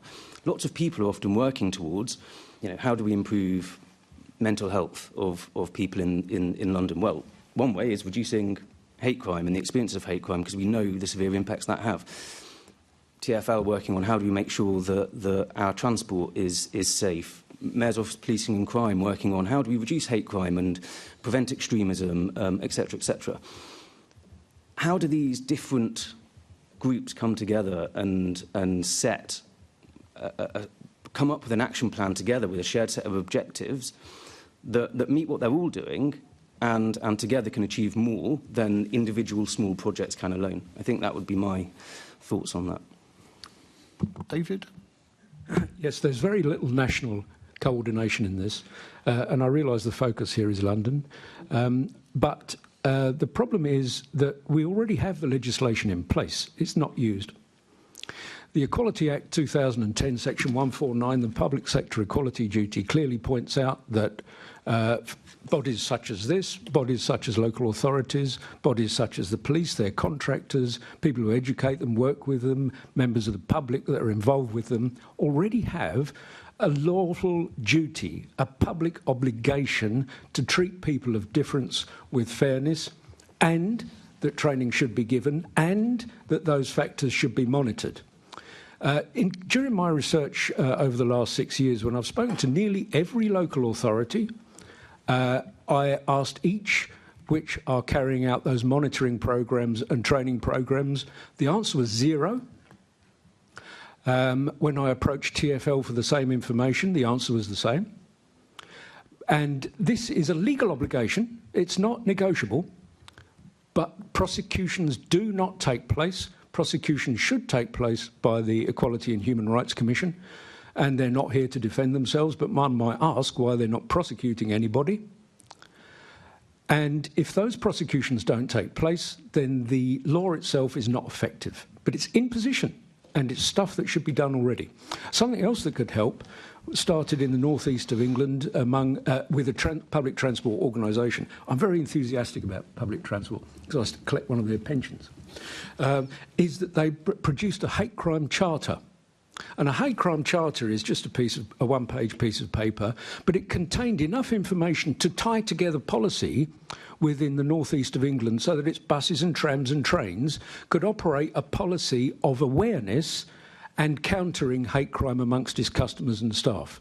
Before that, nobody really knew what it was, nobody knew what to do, nobody knew where to report it, and nobody knew what the legal ramifications were. But all the hate crime charter did, and it was produced at a very low cost, was to raise awareness. Thank you. Amy, do you wish to add anything? Thank you. Yeah, so you're right to point out that it is difficult to get political traction when it comes to hate crime. The issues have been depoliticised for a number of years now. We're very aware that there's also a lack of resources, which is part of the reason it's deprioritised. Hate crime is also linked to this idea that it's a woke topic that is toxic to touch. This is going to sound like a really shameless plug, but it is very relevant. So in September, so Protection Approaches and the Centre for Hate Studies launched our Manifesto for Change, which is essentially... I think we should ask Andy Fern why he wasn't advertising it. He's got one. I gave it to him this morning because he forgot his.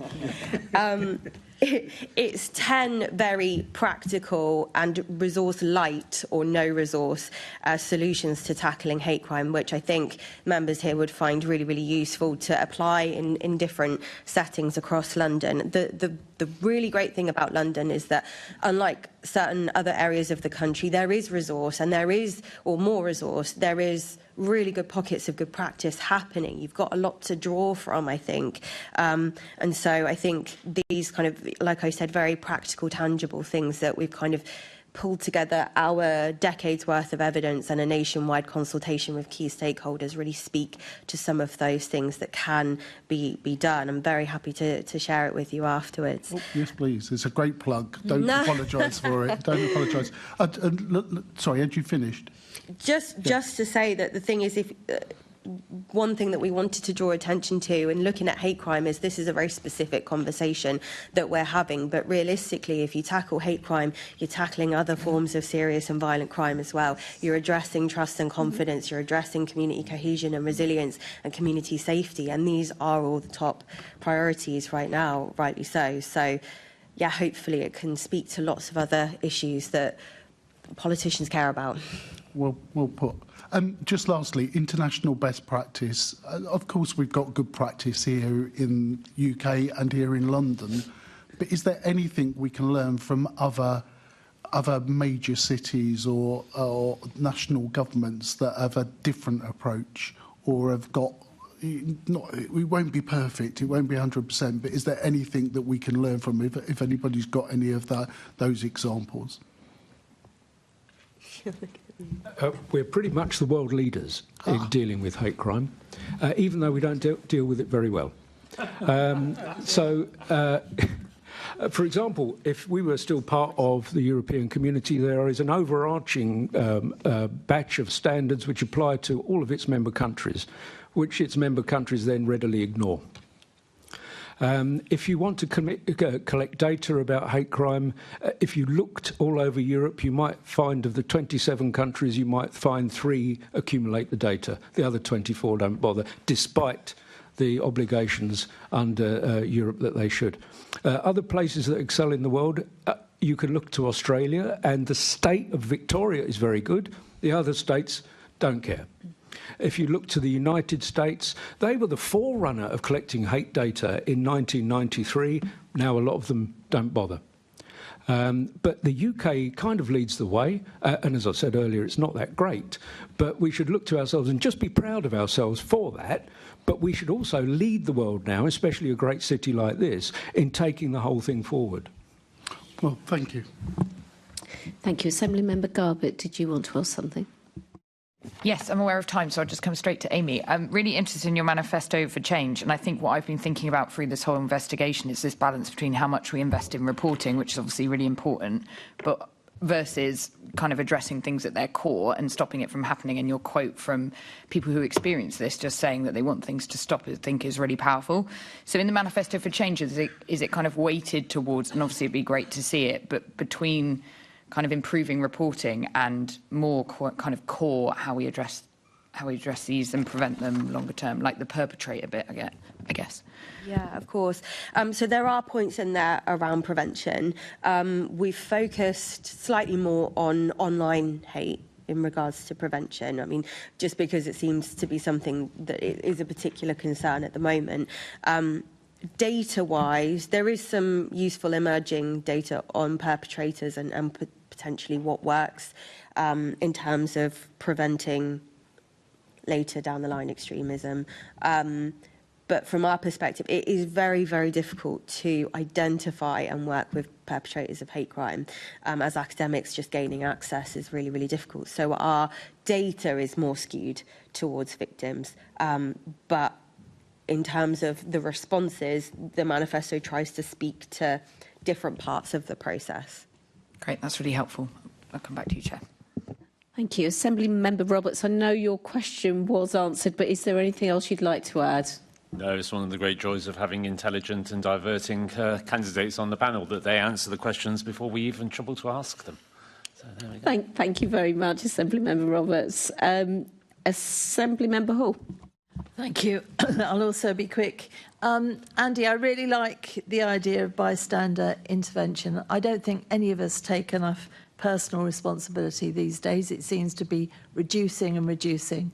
Also, if you're on a train and you see somebody in distress, the more of you around that person that can actually find a way to intervene, the better, because we've got to face facts. The police are being funded less and less and less. They are not going to be able to look into some of these hate crimes. And you said earlier that people are upset if they report and it's dismissed the next day. But if there's no evidence, the police can't keep these things open. They haven't got the resource.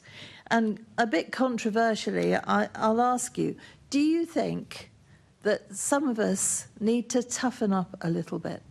I know if people say, I know your eyebrows have gone very high, Dr. David, but at the end of the day, many of us, I know I do, I get abuse. Sometimes, obviously, I'm a Tory in London, and sometimes we get abuse. It, to me, is water off a duck's back. I ignore it because you have to carry on. You can't ignore real crime, and sometimes these verge into that.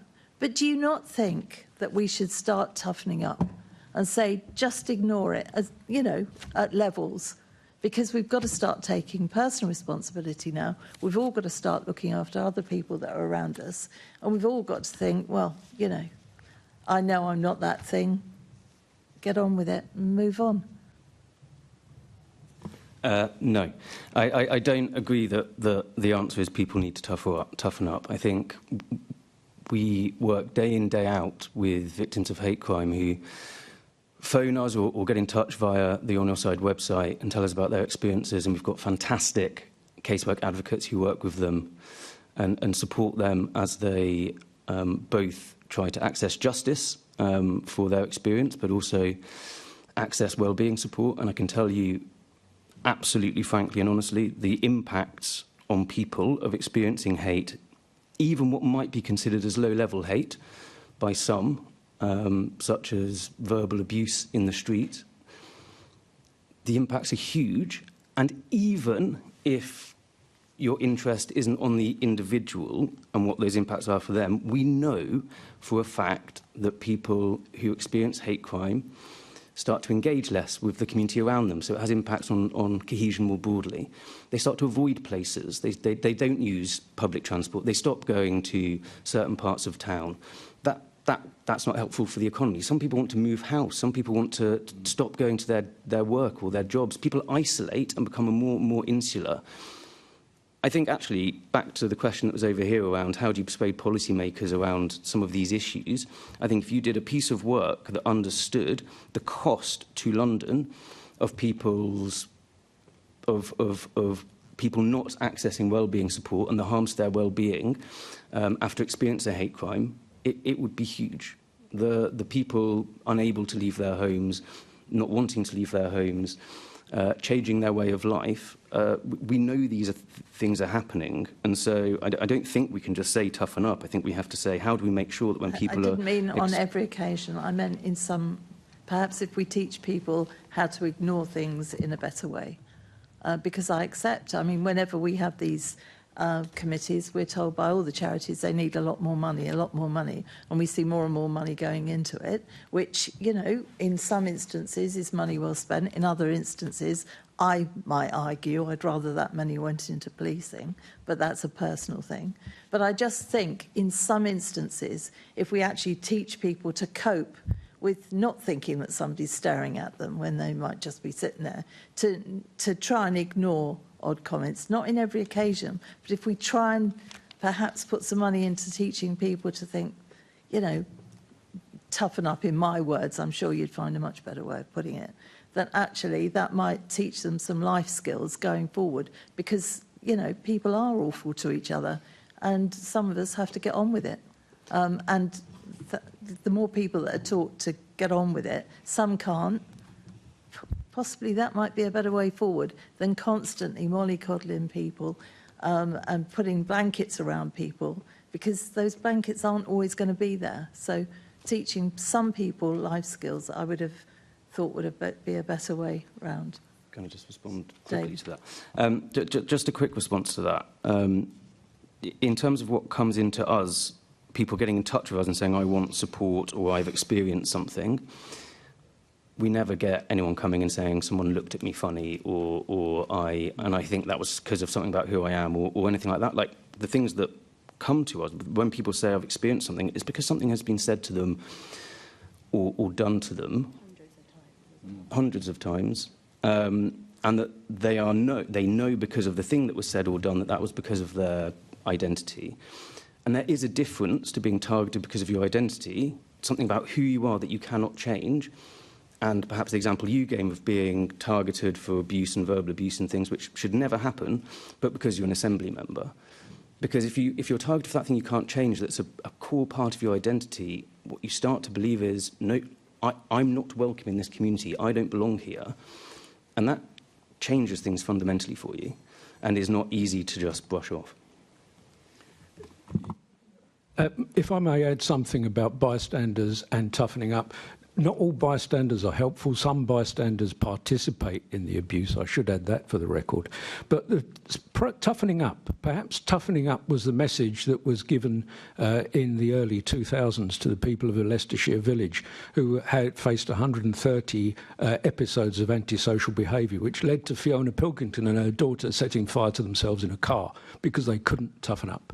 Perhaps toughening up was the same advice as it was given to me when I was after 7 years of age, when I had very strange mannerisms because of my autism. And I couldn't toughen up, and I tried to commit suicide when I was 12. Not very successfully, as you can tell today. But toughening up is a great message, but it doesn't apply to everybody. No. And nobody gives people the tools to toughen up. And part of that toughening up process is being believed and recognised by authorities which we pay for, which should be listening to us. And if they don't listen to us, it makes us feel weaker, not tougher. Yeah, but as you say, it doesn't apply to all of everybody, but there has to be quite a substantial amount of people there that it might do, and it might help them cope with life going forward. I'll leave it at that, Chair, because I know we're short of time. Thank you. Assembly Member Best. Thank you, Chair. I just want to come on to some more practical solutions for tackling violence against women and girls and hate crime. I wanted to bring up the subject of CCTV across the network and take the panel's views on that. Anyone? I mean, I'll just jump in really quickly. Where we find it difficult with... So CCTV, yes, positive. It helps the police to identify a perpetrator. Where it's really difficult is currently, in lots of our experience of supporting victims, the victim is asked specifically which carriage, at what time was the incident, and if they don't have that details, they're told, well, we can't search through hours of CCTV to identify exactly when this incident happened, so I'm afraid there's not enough evidence, we must shut the case. And so there's a real difficulty there, because most victims are not thinking about logging the exact time in the carriage they were on, or the bus, or whatever it was, when they're experiencing a hate crime. They're often frozen and in a sense of fear. One thing we try to encourage people in the active bystander training is perhaps you could do that for them if you've witnessed what's happening, because they won't be thinking about that. So my short answer would be yes to CCTV, but currently it's not necessarily being very helpful when it comes to investigation and prosecution of the crimes. So that's more a point of enacting how we use CCTV as opposed to CCTV not being a good thing. I mean, I saw you wanted to come in as well, but if I could add to that, just because we heard in the panel just before this about having audio on the CCTV and to take a view on that. I should have said that in the first bit, sorry. I can, in terms of prosecuting hate crime, it would be a positive, because you need to be able to demonstrate the incident was motivated by hostility or prejudice, and that's going to be around hearing what someone has said in that moment. Witnesses are often there to do that, but obviously video is really clear. I could understand, and I don't know what the conversation was earlier around it, if people are also nervous around having that sort of surveillance on trains. So I speak purely from a prosecution of hate crime angle, that it would help, but recognise there are other things that need to be thought about. Thanks. Amy, did you? No. Okay. Yeah, just to say something from a public transport perspective, CCTV has helped a lot with security over the years. But as Andy said, it's difficult to ascertain where the incident took place. If you have a line like the Central Line on London's Tube, for example, it has a headway of 90 seconds. So there's a train every 90 seconds. So it's difficult to pinpoint the train where the event took place on, and therein the car in which it took place, to download the CCTV footage. Is absolutely right. Audio wouldn't always work, because the amount of noise generated within the car itself or within the tram often overwhelms that of speech.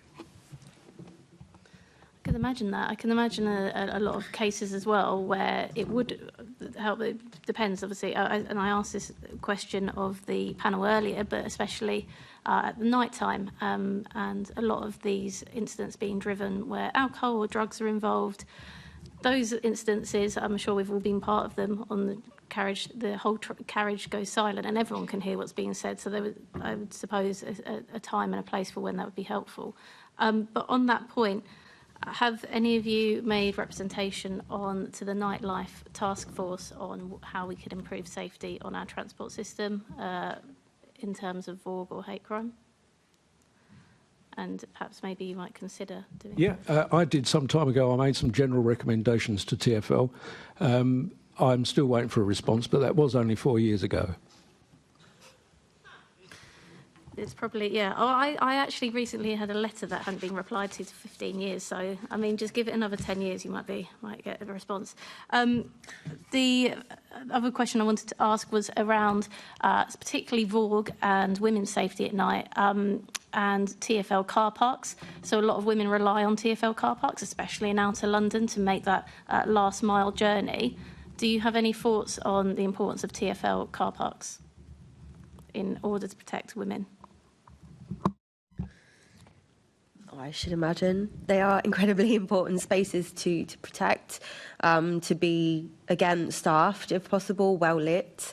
There's a lot of evidence on kind of the physical geography of a space and how to try and deter kind of problematic and criminal behaviours in spaces. So yeah, and kind of using car parks in that kind of way myself, absolutely, not necessarily having to run to your car with your keys in your hand in case you need to use them as a weapon. That would be quite nice not to have to do that. So yes, I should imagine those spaces just as much as the trains and public transport themselves are incredibly important to keep safe.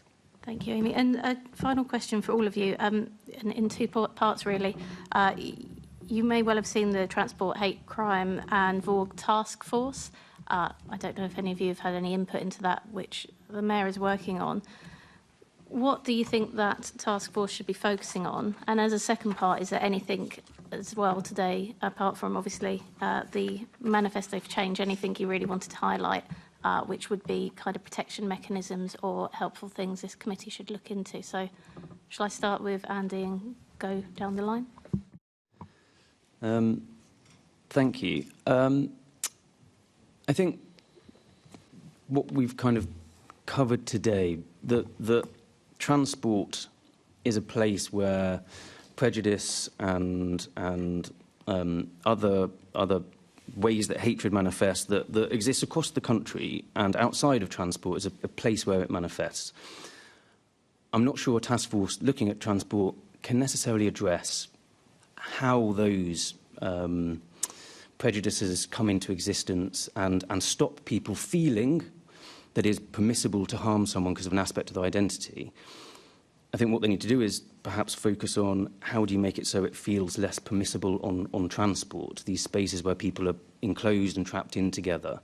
And so, you know, there is ways we can do that. You know, I've talked a lot about active bystander training today, making sure that there's not there's not impunity for people in the moment when they're enacting these things, making sure that others around demonstrate that that's not something that's accepted or not something that's going to go unnoticed. Yes, like, you know, police aren't all the answer, and I heard some bits of the earlier session, and colleagues were talking about how many victims of hate crime themselves are distrustful of police and don't necessarily see police as safety. But certainly taking these things really seriously and people knowing that things will be prosecuted, investigated and taken seriously is going to really help. And then, yes, there's thinking about what does perhaps things like CCTV or surveillance or whatever it is, but what can we do to make those spaces feel like it's less permissible to enact these prejudices or hates that we bring in, not myself, I might add, but that are brought into those spaces that are often created outside of them, or which aren't created outside of them.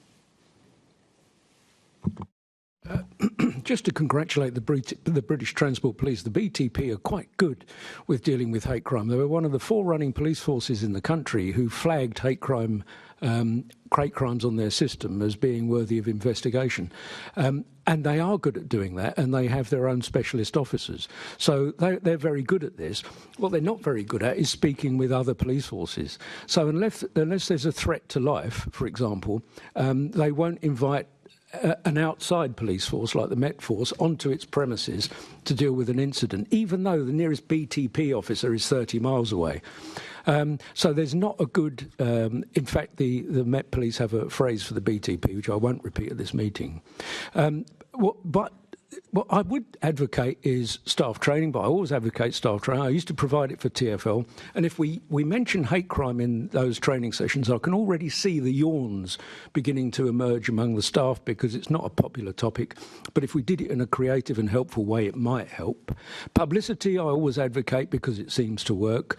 But on a more broader scale, education of children as to the importance of people with differences and how they're not just targets, they are actually people as well, might be helpful.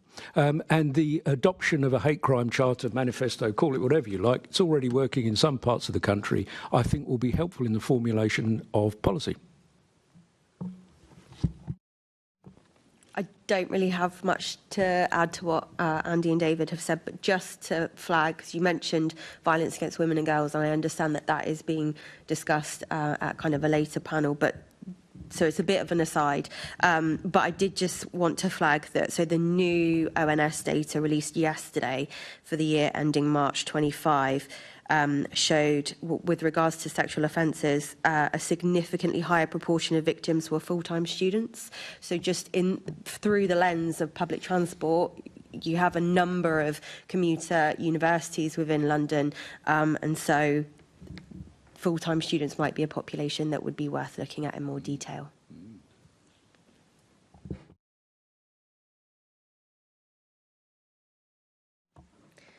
Thank you very much. So I'd like to thank now all of our guests for attending today and for all of the answers to the questions which have been incredibly informative. Can I ask the committee to note the report and the discussion? Can we also delegate authority to me as chair in consultation with party group lead members to agree any output arising from the meeting? Agreed. Can I ask the committee to note its work programme and note the additional activity undertaken, namely the round table session with Safer London's Voice, Influence and Participation, Young Volunteers, and the informal meeting with the Commissioner of Police of the Metropolis? The next meeting of the committee is scheduled to take place on Wednesday, the 19th of November in the Chamber at City Hall. I have no urgent business today, so that concludes today's meeting. Thank you.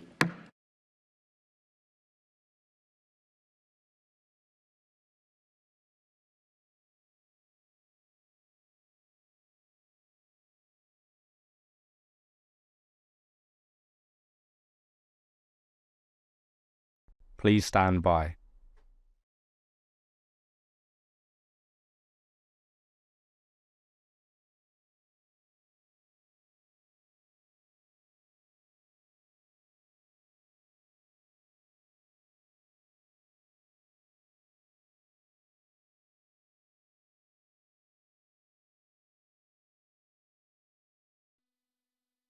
This is the broadcast from City Hall, the home of the Greater London Authority. Please stand by.